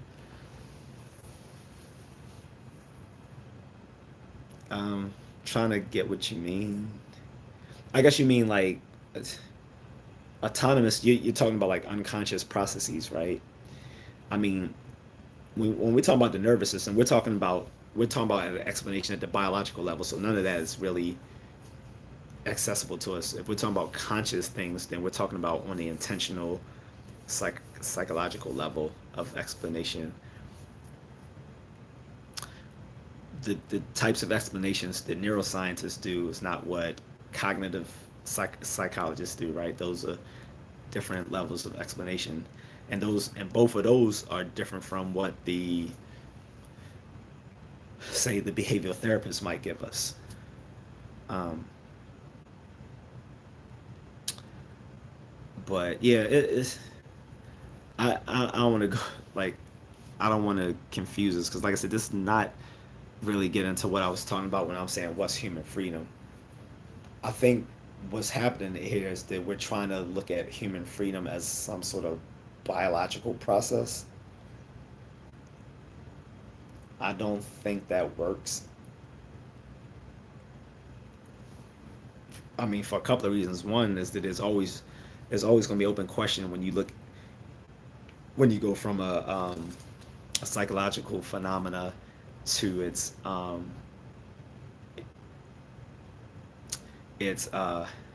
neurological correlate. It may not be a one-to-one mapping between the psychological phenomenon and the neurological phenomenon. That's one problem. Then the other thing is, like I said, we still need trying to go to another level of explanation. A physical explanation doesn't really help us define that thing, right? We still need to define it as in the realm of behavior, like what is freedom. Like I said, we have a loose sense of it being just unconstrained actions, but that doesn't help because like I said, where in the real world is an action not constrained by either internal or external factors in some sense. And then there's the opposite side, which I haven't gotten into, but I want to get into because this is one of the things that people try to use is they'll say, well, it's all that to be freedom means random, like random acts. But once you look at that more closely, you'll be like, well, what by by how does something being random make it free? Like there should be something governing the behavior. Otherwise, us just acting randomly isn't really freedom either, because then we have no control over what we're doing. So that's the other type of extreme that people try to use is that they'll try to say, well, human freedom involves random acts, but that doesn't give us the freedom that we're at least it doesn't give us the sort of freedom that we're thinking about when we think of human freedom, of it being by our choice. If something is random, then it wouldn't be by our choice. So simply saying random acts of behavior, what doesn't give us human freedom? Because on some level, it has to be. When we say free, it means we have to be. We have to freely choose to do so. Like we're still uh, wanting to do this very thing, but random acts don't fall under that purview. Daniel says, I'm not speaking about traumatic memories people may have, but the process behind non-autonomous actions. Like if you hear a loud noise, you begin to process the sound.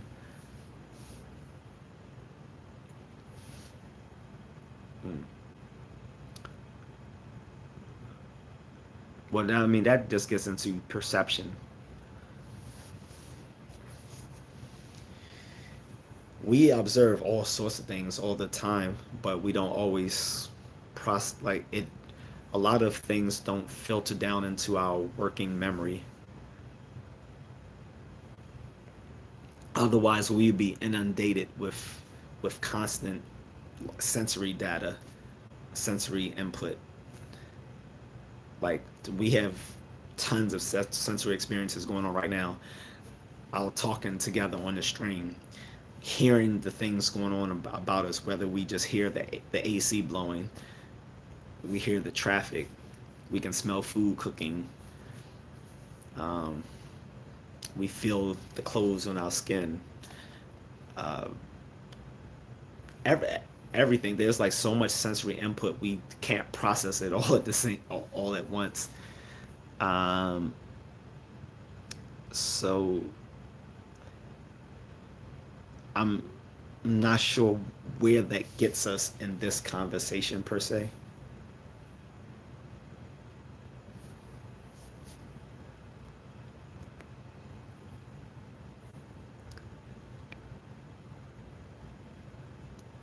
Tyler says, "Oh, I see. Watch. I see what you're saying. Forgive my incompetence." At Daniel. Daniel says, "All good. I was just looking for scientific reasons or theory behind things." Daniel says, "Not directed as me or my experience either, but how it works within all people." Moonlit Fern says, "Love the hoodie. This topic is above my head, so if possible, explain everything like I'm really dumb because I can't keep up." You're not dumb. You just no one's dumb. Well, some people are dumb, but you're not dumb. It just means you just haven't heard this topic before. That's all. Look, when here's the thing, Moonlit Fern, right? I can talk about like stuff like philosophy and psychology at a level that will make most people's eyes roll, but they'll do the same to me when they start talking like football statistics and stuff like that. If they start talking like a whole bunch of things about football, or what's another sport? Yeah, definitely football. Like if they start really talking like matter of factly about things dealing with football, maybe basketball, or some other sport with which I'm not familiar, it would be just the same to me. And it doesn't mean that I'm necessarily dumb. It just means I'm not familiar with the topic. So I'll gladly go over this with you again, because maybe it'll help some of these other people in the stream too. Because I've been talking to some of these people for almost 2 hours, and they've missed a lot of what I've tried to say. So the topic is, what is human freedom, and this comes to us courtesy of Miss Needle, who suggested this topic, and in the comment section of the previous live stream 2 days ago.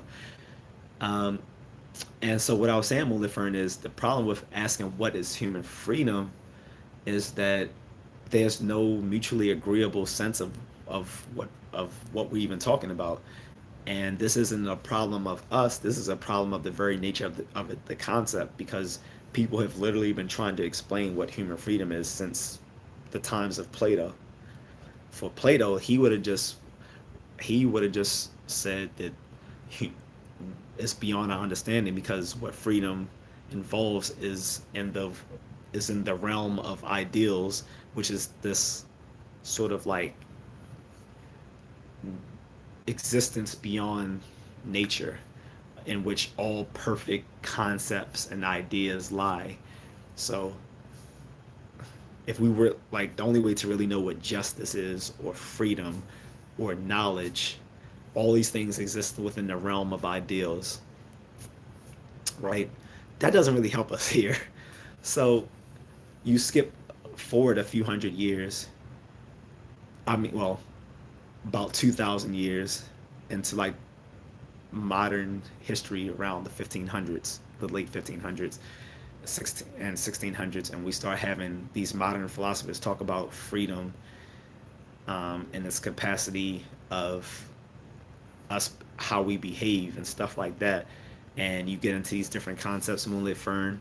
So on one, and these are all metaphysical concepts, right? So when I'm talking these, so when I mention these concepts, I don't mean them in the political sense, only in the metaphysical or philosophical sense. So with that being said, so you have libertarians. These are people who believe that there's a free will of some sort. Then on the other end, you have determinists of, well, spoiler alert, I'm one of them, who believe that all behavior is governed by causal processes. And then in between, you have compatibilists.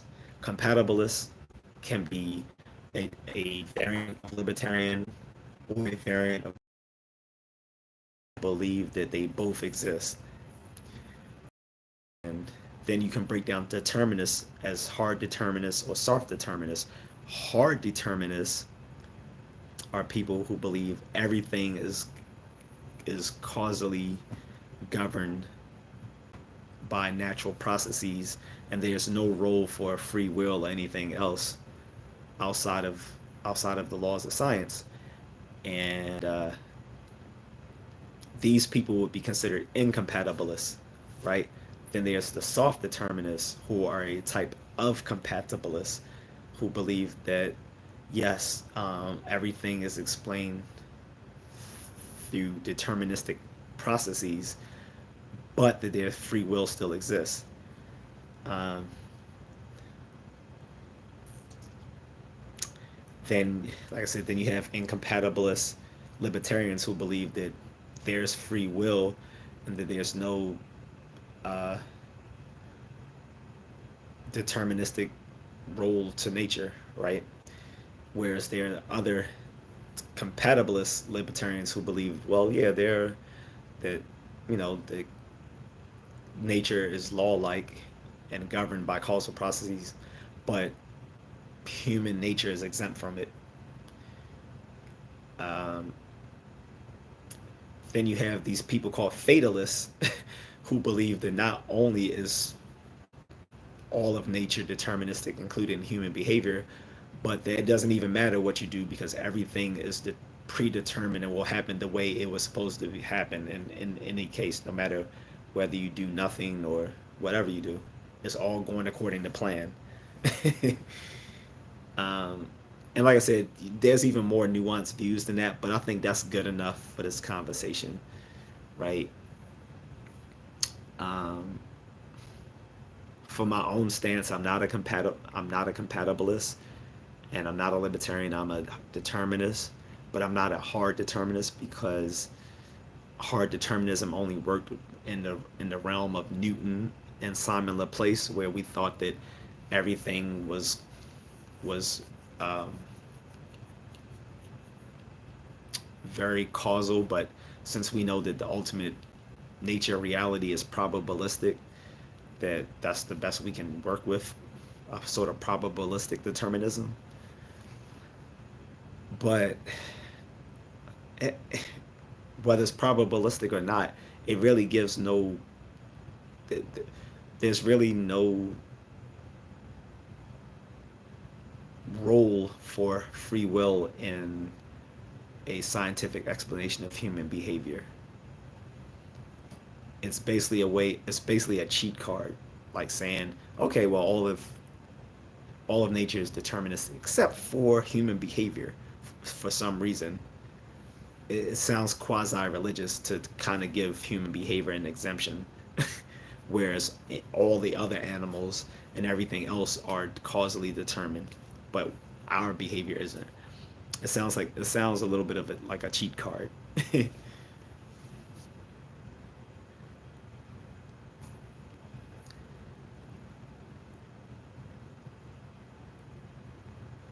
um, Miss Nita says, Daniel, yeah, I get what you mean. I think you can stop certain processing reaction to some extent by training, like you can willingly ignore sound. So I'd say anything reprogrammable action or reaction is free. Daniel says, that's still not what I'm saying. Liam said, this dude's a poser. Okay.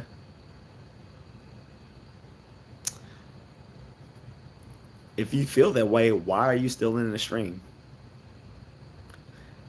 You have every opportunity to leave. If you don't appreciate what I'm saying, if you think what I'm saying is a complete rube, if I don't know what I'm talking about, if I'm inarticulate, if I'm unclear in what I'm saying, if I'm making up things, you're free to leave, but somehow you stay anyway, even though you think I'm a joke. And again, like I said, I'm not even clever enough to be making up these things. I can only say these things because I remembered learning these things from greater men than I. But if you think I'm making this up, then that's kind of a backhanded compliment because you're saying that I'm clever enough to make these things up, which I'm clearly not. I wish I was.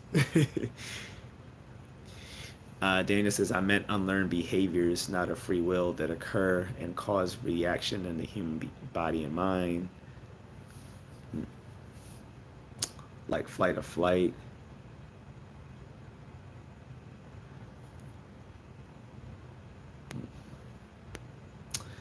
You're not spelling it correctly. You're not.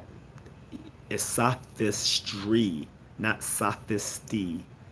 You clearly don't know what you're talking about. I think you're probably high, to be quite honest.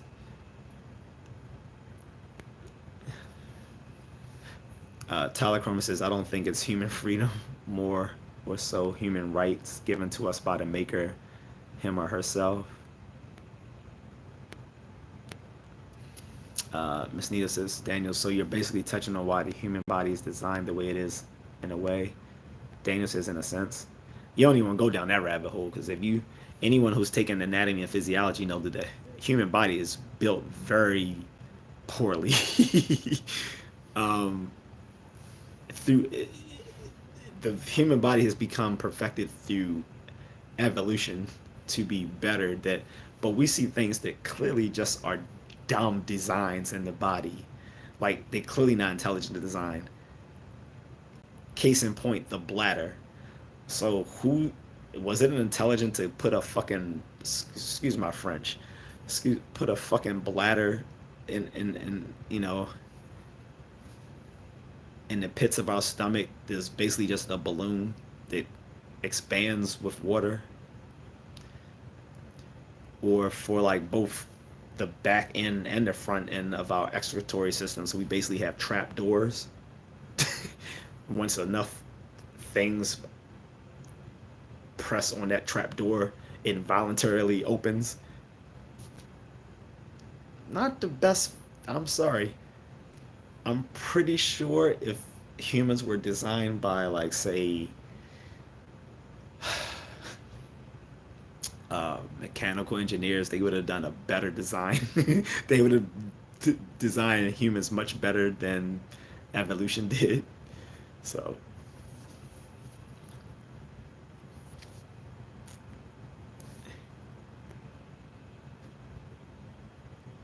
Daniel says, but more so how it works the way it does, not how it's made. Moment Fern says, you mean like free will? Or I'm confused. Yeah, no, exactly what you're talking about, Moment Fern. Free will. So human freedom is another way of talking about that because free, like I said, free will, all of that sort of falls into that, like freedom of the will or free will aspects of human freedom, right? Um, but like I said, the problem is with whether you're talking about free will or human freedom more generally, is that we don't have we don't have a definition of it to which we can all agree on, and I don't think we ever will.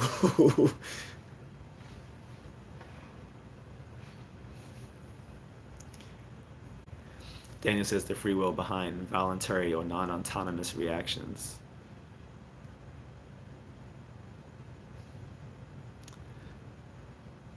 That's confusing the way y'all guys put that, but I get what you're trying to say, but it is confusing.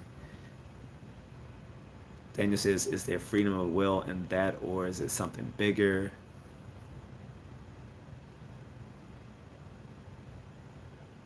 Daniel says, I'm just stoking the mind in a scientific manner.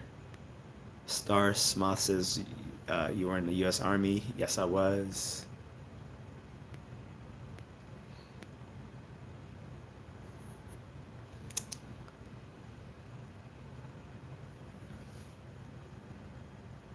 Daniel 5904 says, in what sense?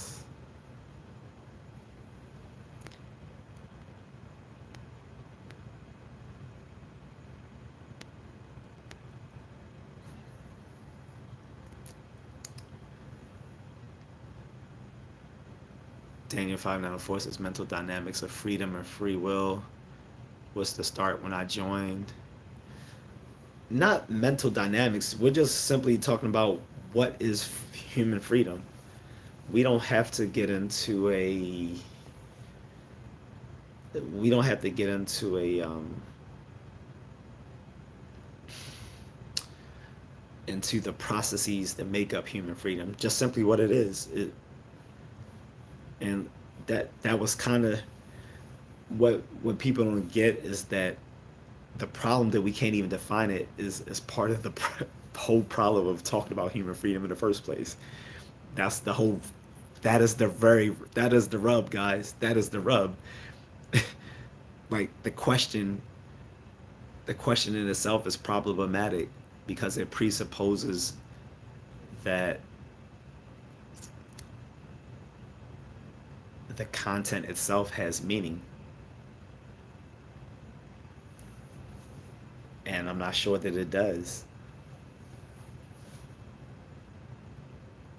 So we don't have to get into what underlying mental processes make up human freedom. Simply just what is human freedom? And we keep going askew because for the very fact that I don't think that we can mutually agree on what that is. Probably, and that kind of implies that that's probably because we're not talking about a real thing.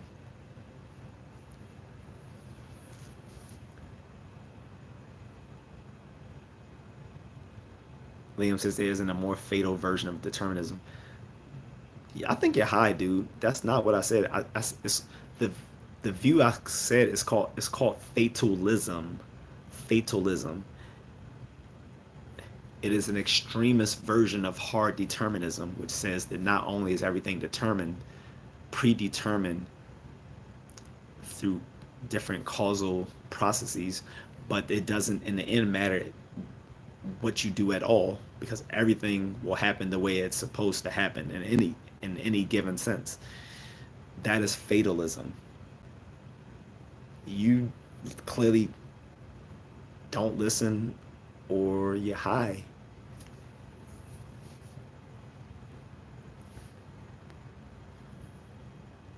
Learned helplessness is a lack of mental acuity, in my opinion. No, I mean, you can train learned helplessness in people and in animals.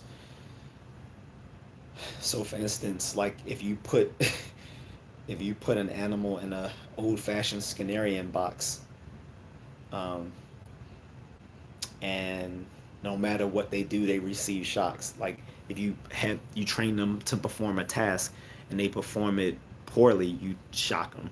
But even if they perform it well, they get shocked. And then even if you train them to only sit in one corner of the cage, they still get shocked. No matter what they do, they're going to get shocked. So it becomes a learned helplessness. It's a sort of like like no matter what I do, I'm doomed. learned helplessness, and people can get into that as well. That's what I'm talking about when I'm referring to learned helplessness. It's not uh, a lack of mental acuity. This can this can be trained in anyone. In if someone is that uh, if someone's evil enough to do that to another person,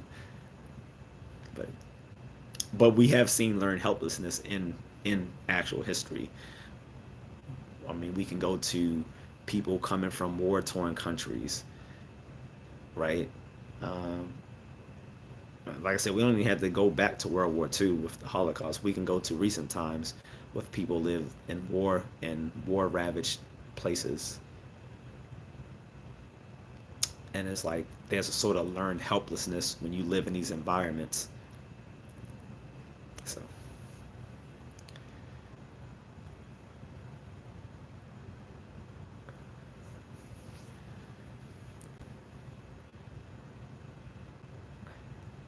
Daniel says, yeah, but he's trying to say nuance, Daniel. I didn't even respond to his comment because he doesn't know what he's talking about. Like he we all have spell check on our phones, right?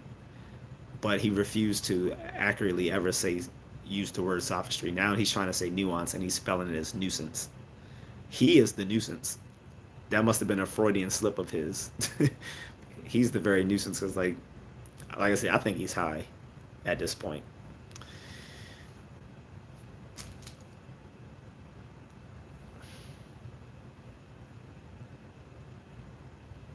But I'm about to go because it is extremely late, guys. I need to take a shower. Uh, but I got into that question that Miss Needle posed because I don't even know if she realized it how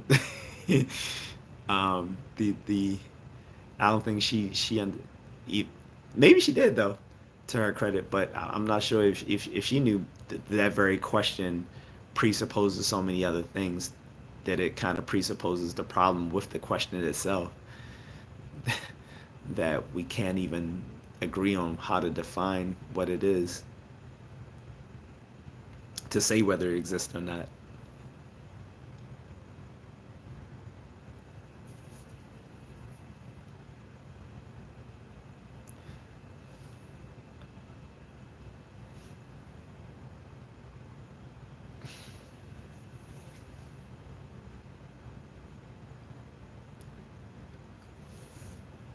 Guys, I'm not going to ask any questions that I've answered a million times in other streams. If you want to know what I'm about, what the stream is, first of all, why did you click on the stream and you didn't see the title?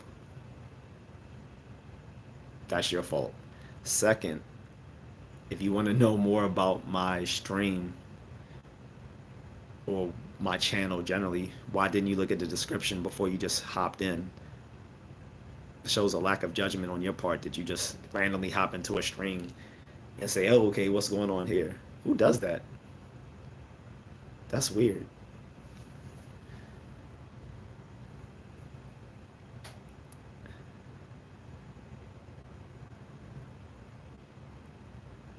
And I'm going to just time this guy out. He's getting on my nerves. So, anyway.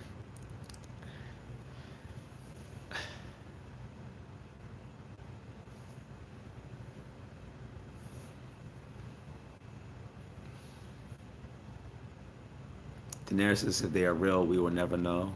What are you referring to?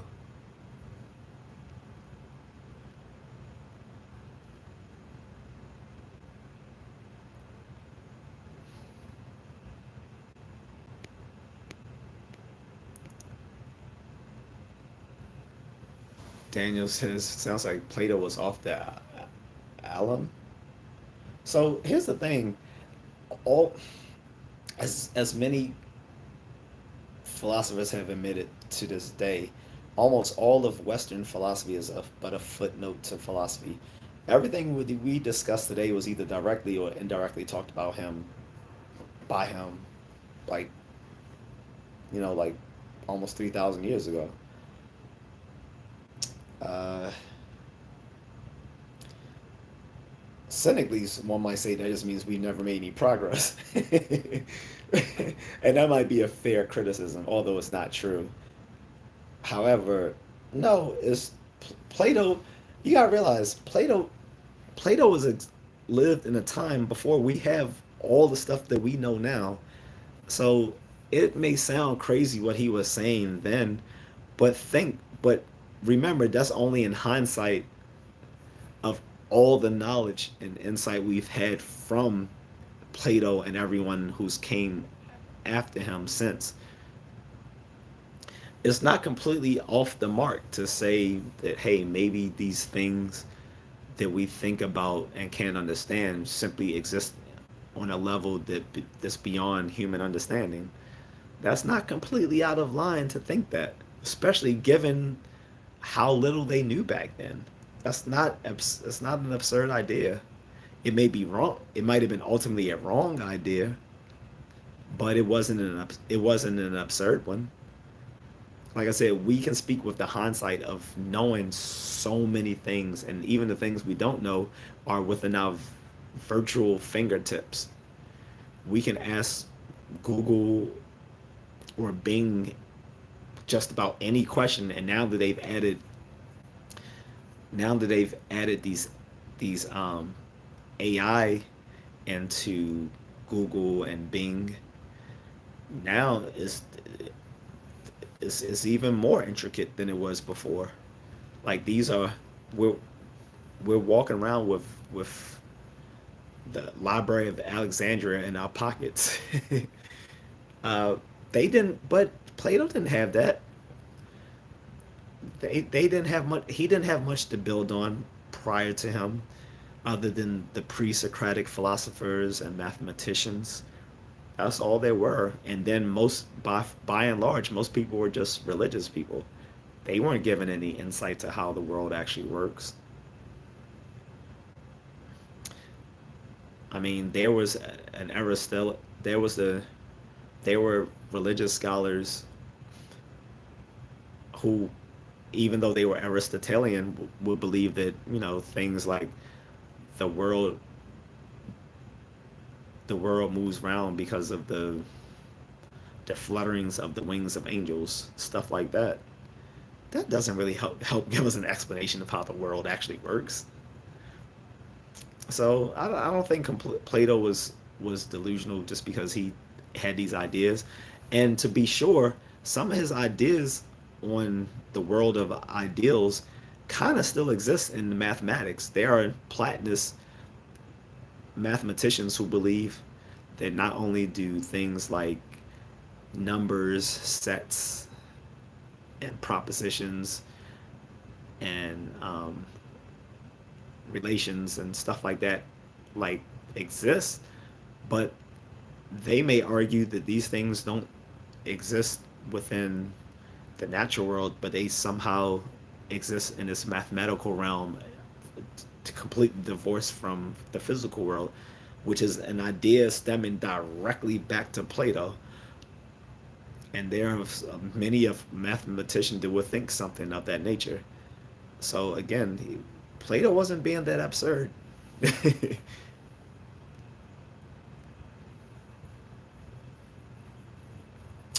um, Moonlit Fern says, I agree with Plato on that. Not all his stuff, but I can agree, or at least think it's an interesting thought.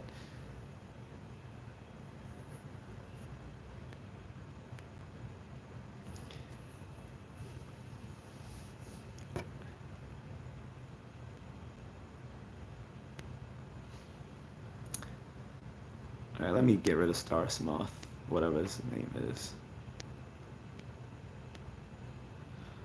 Um, Daniel says he's not segregating it, but rationalizing it from a basis of absolute freedom or human freedom. Moonlit Fern and Miss Needles have made their contact.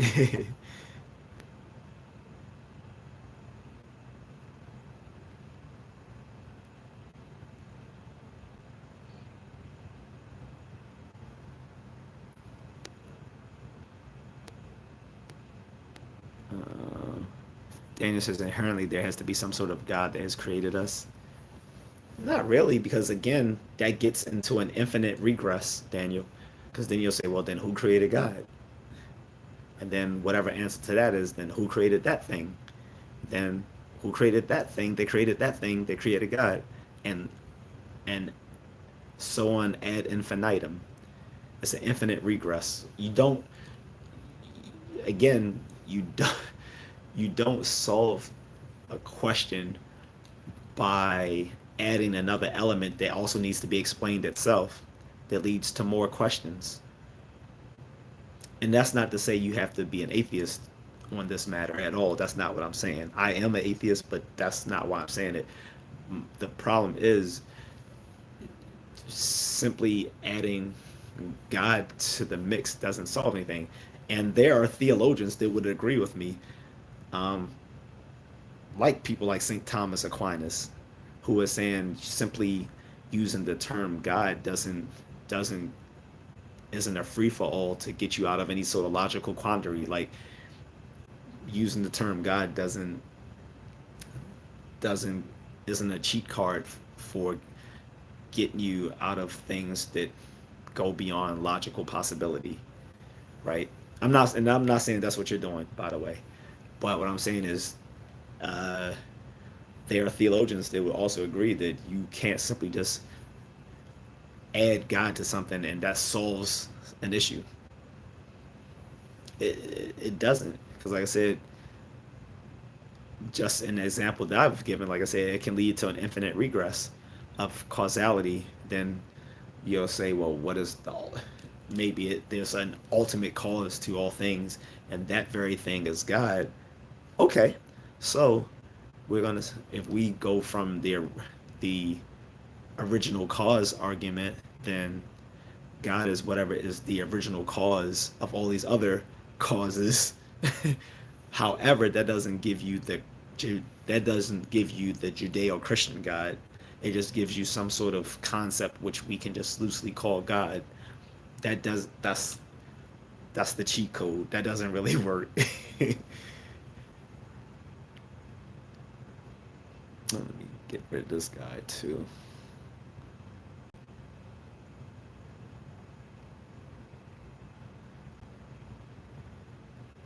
Um, Moonless Furnace has defined freedom. The aspects vary: freedom of thought, freedom to dream or theorize, freedom of speech and religion, or all just human actions. Actions have consequences with all living things. So no, so in the beginning, Moonlit Furnace, I wanted to specify that we aren't talking about political freedom. We're not talking about economic freedom. We're not talking about any sort of aesthetic or artistic freedom, those sorts of things. We're talking about metaphysical freedom, human freedom. Because we can get lost in the sauce if we start using freedom for all these other different things. Merely human freedom, which is a metaphysical concept, not a political concept or um, or an economic concept. Human freedom is a metaphysical concept. So, um,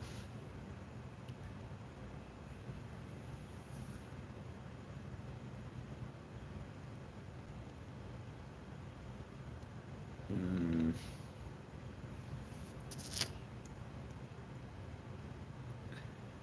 Daniel says, look like a Fed. Hope you don't mean me. And again, I don't have anything against law enforcement. We literally just had a law enforcer in the chat, guys. I'm not sure if he's still here, but press play. Like I said, he's an NYPD officer from the Bronx. Like I said, I salute the man. You know what I'm saying? Um, and if people have a problem with law enforcement being on social media, then just get off social media because they are everywhere. You're not gonna get away from law enforcement, and you are, you know, creating digital content, right? So in any case, um, I don't know I don't know who you were referring to as a Fed, but maybe you was, maybe you're talking about one of the trolls. I'm not sure. I don't know.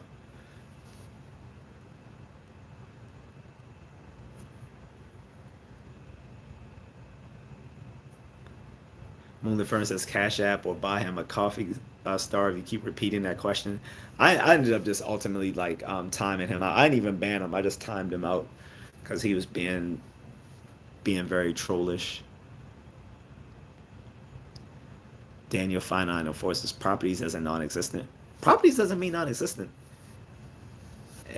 And like I said, if I wanted to take you guys down the rabbit hole, we could get into Franz Brentano's thesis on intentional inexistence. We don't. I'm not going there. Maybe in a future stream, but not here. It's actually an idea that I'm kind of partial to, but it's no reason to go into that here for this conversation. But yeah, there's a lot of. But getting back to what I said a moment ago, there are many mathematicians who are Platonists, so they don't think that Plato's ideas are completely absurd. Because, like I said, many mathematicians believe that there are concepts, sets, properties, relations, and propositions that exist, but outside of the natural world, and that um, they, their very existence is presupposed by nature. And that's an idea that goes directly all the way back to Plato. I do, like most people who think about these sort of things, do believe that things like numbers, sets, properties, and relations and propositions exist. But I'm a physicalist, so I believe on some nature all of these things are physical, of in some sense, to be yet specified. I could be ultimately wrong, but as a hard-headed naturalist, I'm going to be a physicalist about just about anything. Like if something actually exists, I believe it's ultimately physical, and that includes things like numbers and sets and propositions. We've already looked at a possible physical explanation of something like a proposition, which is that its potential nature is actually something that's embedded in our brains and runs sort of like a torrent tape through the brain. In other words, the brain is like a computer in which it's fed these lines of code, which are our thoughts and beliefs and other propositional attitudes.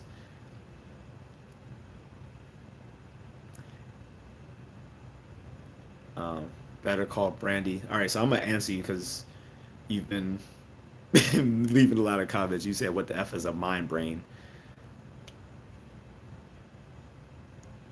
It's saying basically the mind and the brain are the same thing, or rather, that the mind is what the brain does.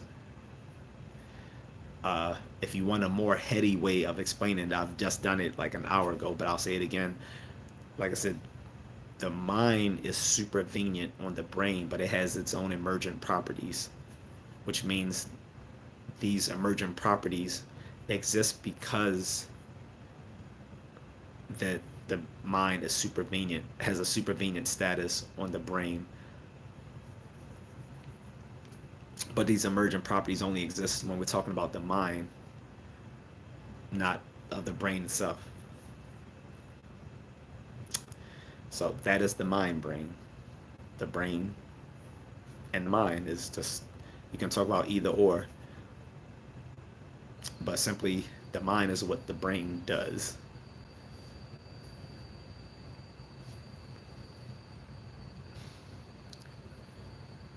Virginia find out for us, he got the brain worm. So I finally did look into that. I forgot who asked me about that like a few weeks ago, and it seems that old RFK Jr. didn't have a brain worm. Rather, he probably was eating too much seafood, which was highly poisoned with, had a high contents of mercury in it, which poisoned him.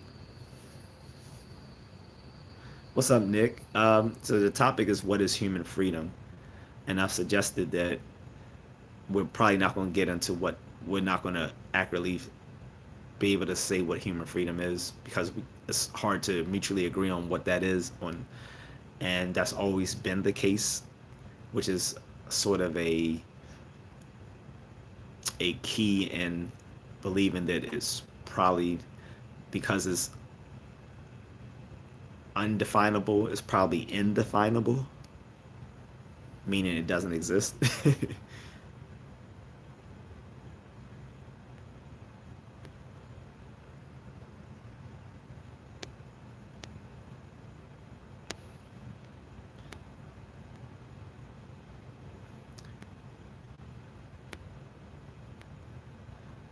Daniel says, can you speak on them, give a baseline or something?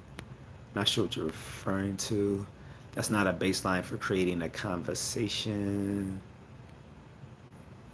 Better Call Brandy says this whole goddamn thing is aloof. That's because you came into it at the end tail of it. You didn't see it from you didn't see this from the beginning.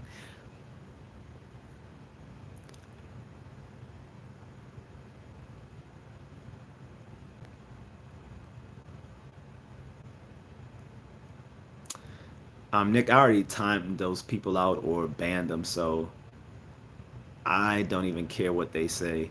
At the end of the day, I can fight.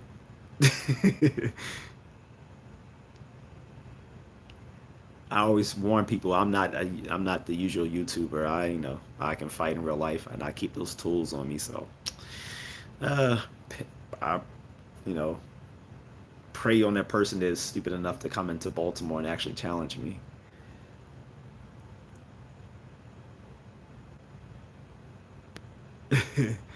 But in any case, I'm a lover, guys, not a fighter.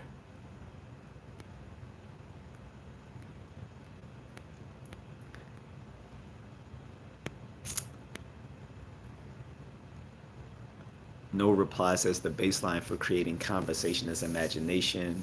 Be aware of the person you are talking about and imagine what you want to talk about while you're talking. Hmm. Daniel says, in a sense, but what is the person trying to gain from what you are talking about? Only for instance, philosophy birthed science. If you think about it, no, it absolutely did. That's what I was. That's what I've tried to tell people many times in these streams, is that all the sciences were originally branches of philosophy. Matter of fact, all of science was used to just be called natural philosophy, and all the divisions of science were actually created by Aristotle. He gave us, he was like, well, this branch of philosophy is going to be astronomy, this is biology, this is physics, right? He gave us, Aristotle gave us that division of the sciences.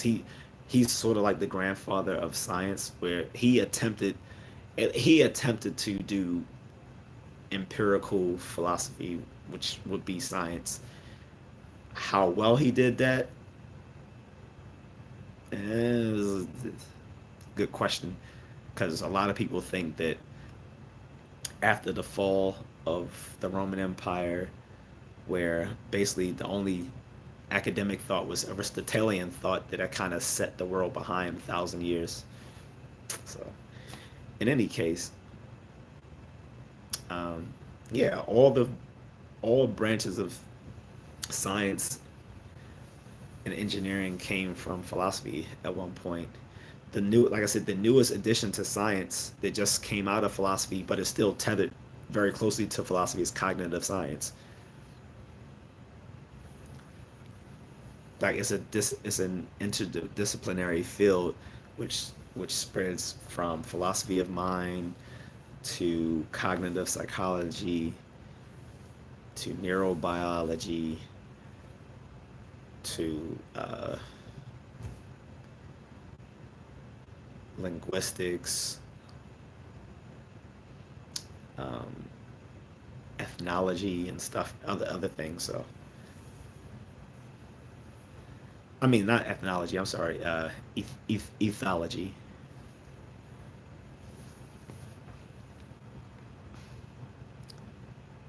Nick Allen says science has somewhat become like religion. I disagree, because there's no preset things in science. This is what it is, and there will be no further discussion. every in science, everything has to be testable.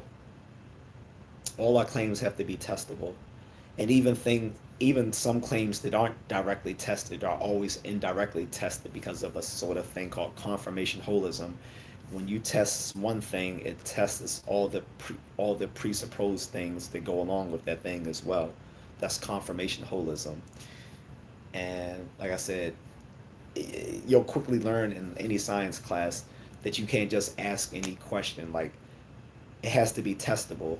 And even more specifically, they'll say, all right, how do, not only will they ask, will they test their claim, they'll say, well, if you give us a concept, how is this concept going to be, how are we going to define this concept so that anyone can use it if they want to do research on this very phenomenon, right? Um, and in philosophy, the same. In philosophy is similar as well. Like, a lot of people are dismayed when they become first year philosophy students because they think philosophy is a free for all, and it's really not. You have to learn certain concepts and certain systems of thinking in order to do it. It's not a free fall, and a lot of people get dismayed when they realize how much logic logic and mathematical thinking goes into doing philosophy. Like, that pushes a lot of people away, and they may ultimately choose to do something else like literature.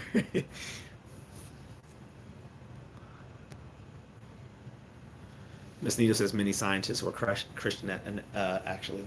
Yeah, like I said, I've said that that there's been many religious scientists. Do you guys know the Pope has a master's in chemical engineering? So yeah, but besides that, what I will say though is that some of the most talented scientists tend to be atheists, especially like most Nobel laureate scientists are atheists. And like I said, there are a lot of religious and Christian scientists, but at the very tippy top, most of them are well, by and large, like I would say about 70 to 80% of the scientific community is atheist. And then when you parse that even more to the people who are like the top performers, as in get winning like Nobel prizes and stuff like that within their field, almost all of them are atheists. So. But again, that's aside from our original point.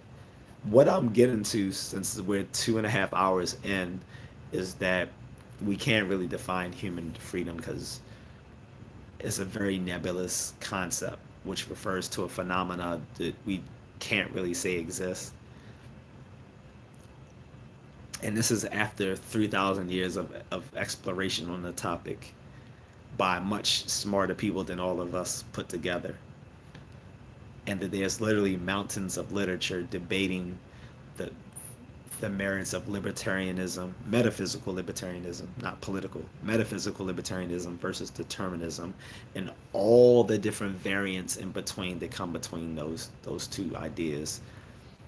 And that the beyond all the muddled thoughts on the matter, on human freedom versus determinism and all that, is that once we get to just scientific psychology, we realize that when we look at all these laws or law-like generalizations coming from psychology, there's really no role for free will to be added into that mix unless it's just by that particular researcher's own pre-existing beliefs.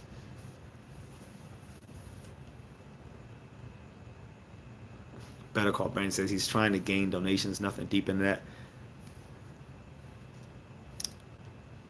I don't really eBay. This whole live stream, Better Call Brandy, is free. All I ask people to do is actually stick to the topic. In all my live streams, all I've ever asked people is just basically stick to the topic. And that seems to be the hardest thing for a lot of people, is just to simply stick to the topic. People come in here and they troll like you're doing, or they come in here and they want to change the topic to whatever they have on their mind, just fuck what we're doing. we're gonna. The person thinks I'm just gonna change the topic to what they want to talk about. That's not how it works. And I always say, well, hey, if you feel so adamantly that you want to change the topic, drop a cash app and we can do that. But otherwise, I'm going to stick to what I came here to talk about because it's my channel and it's my conversation that I am directing. So, again, once we get to like the point where I'm monetized and I can do super chats and super thanks and all that sort of stuff, yeah, I would appreciate it if people can help. But I don't ask that. I simply say, hey, just simply give a like and a subscribe. Maybe even share the video if you think someone would be interested in checking it out. Other than that, you don't have to pay me a dime. I work in the real world. That's why this is a hobby, because I wasn't, I never came to YouTube to become YouTube famous or make a lot of money. It was just for the same reason that I created a blog 12, 16 years ago, whenever, was I wanted to get my thoughts out there.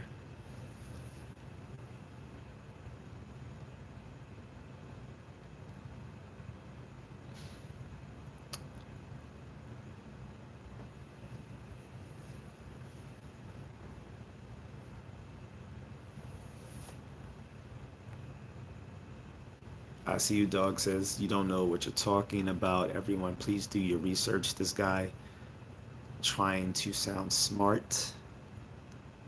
It's better than trying to sound stupid like you are. When you're talking about please do your research, what does research actually mean to you? I'm sorry to say, I see you, dog. The research is not simply typing into Google. That's not what research is. You sound like a complete moron. And if I sound so stupid, then why don't you, in your better intellect, go somewhere else?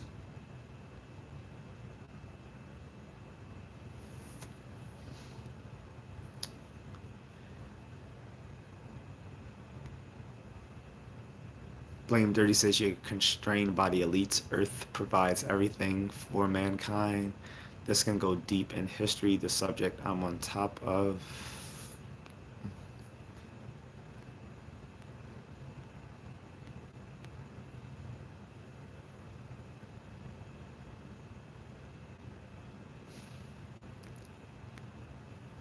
Brian Black says Oregon versus Maryland is going to be the game of the year for college football. You think so? Maybe. Maybe. I don't even know. I mean, I do check out my alma mater. So I didn't know that's going to be a big thing this season. We'll see. We'll see. We'll see. I think we're more of a basketball school than a football school. I mean, we're no slouch at football by any means, but long gone are the days of Coach Ralph Regan. He's one of our favorite coaches. Friedgen, not Freegan, Friedgen, Ralph, Coach Friedgen. I know that's back in the day, but I like the dude. Big porky white guy. He looks like a typical. He looked like a football coach. Like if you ever seen one. Um, but yeah, hope we I hope we make it to a bowl this year. Like we made it to like some big ones in the past, like the Orange Bowl and stuff like that. But we'll see. We'll see, right?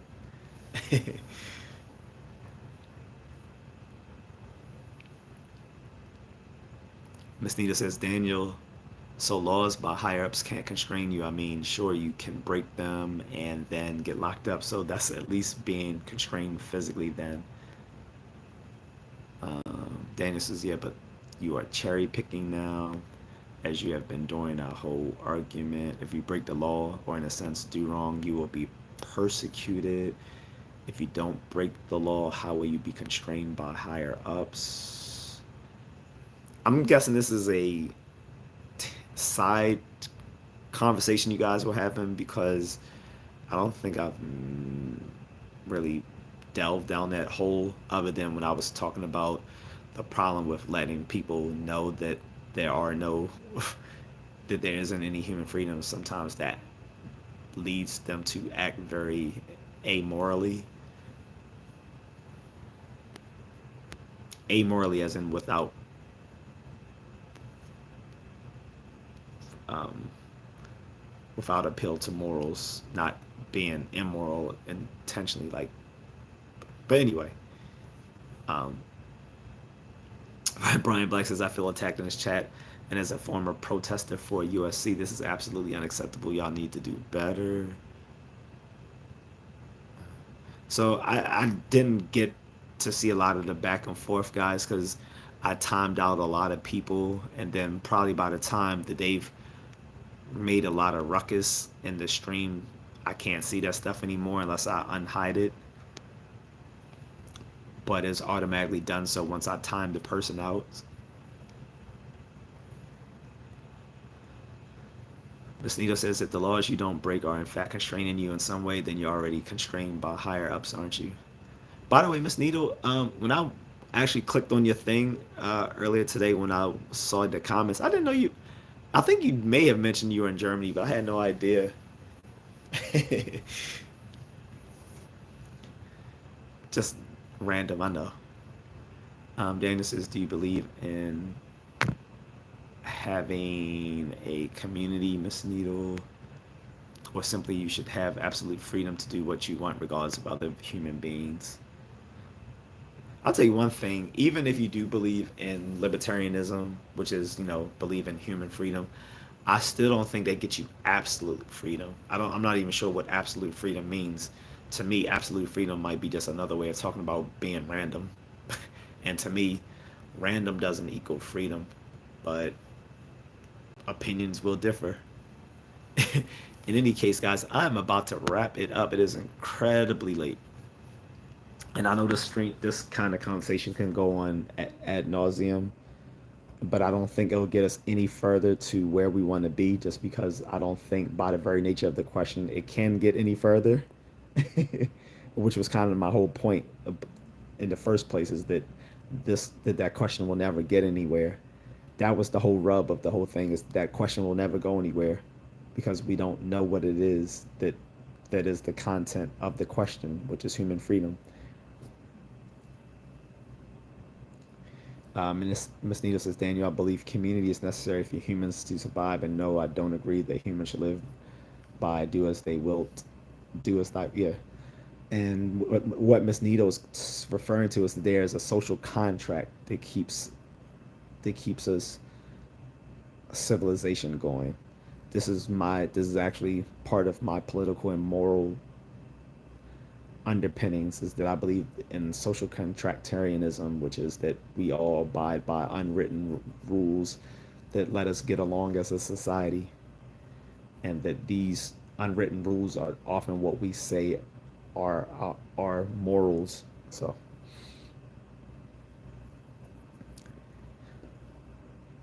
but yeah, I'm gonna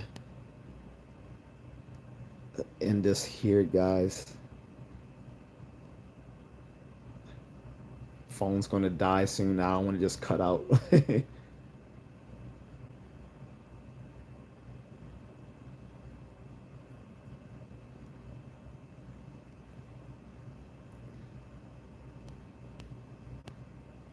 Oh my God, there was a lot of comments that I missed here. A lot, a lot, a lot, a lot.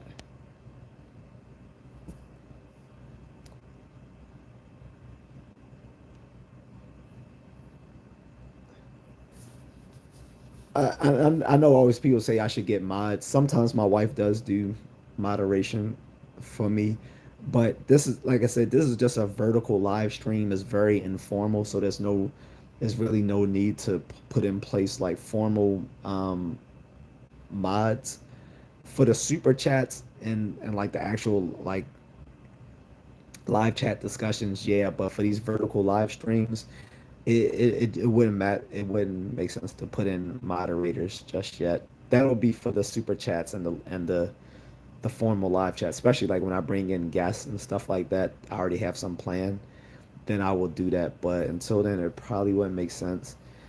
Yeah, guys, I'm gonna end this. But if you have any questions, please leave it in the comments section. I'll look at it. I'll answer it as long as it's appropriate and it's and I can understand what you're saying. So, sometimes you might need to do a little grammar check. I do it all myself. Like, I'm not exempt. Like, I'll leave a comment, realize it's ingrammatical or misspelled, and I'll go back and edit the stuff until it makes sense to me.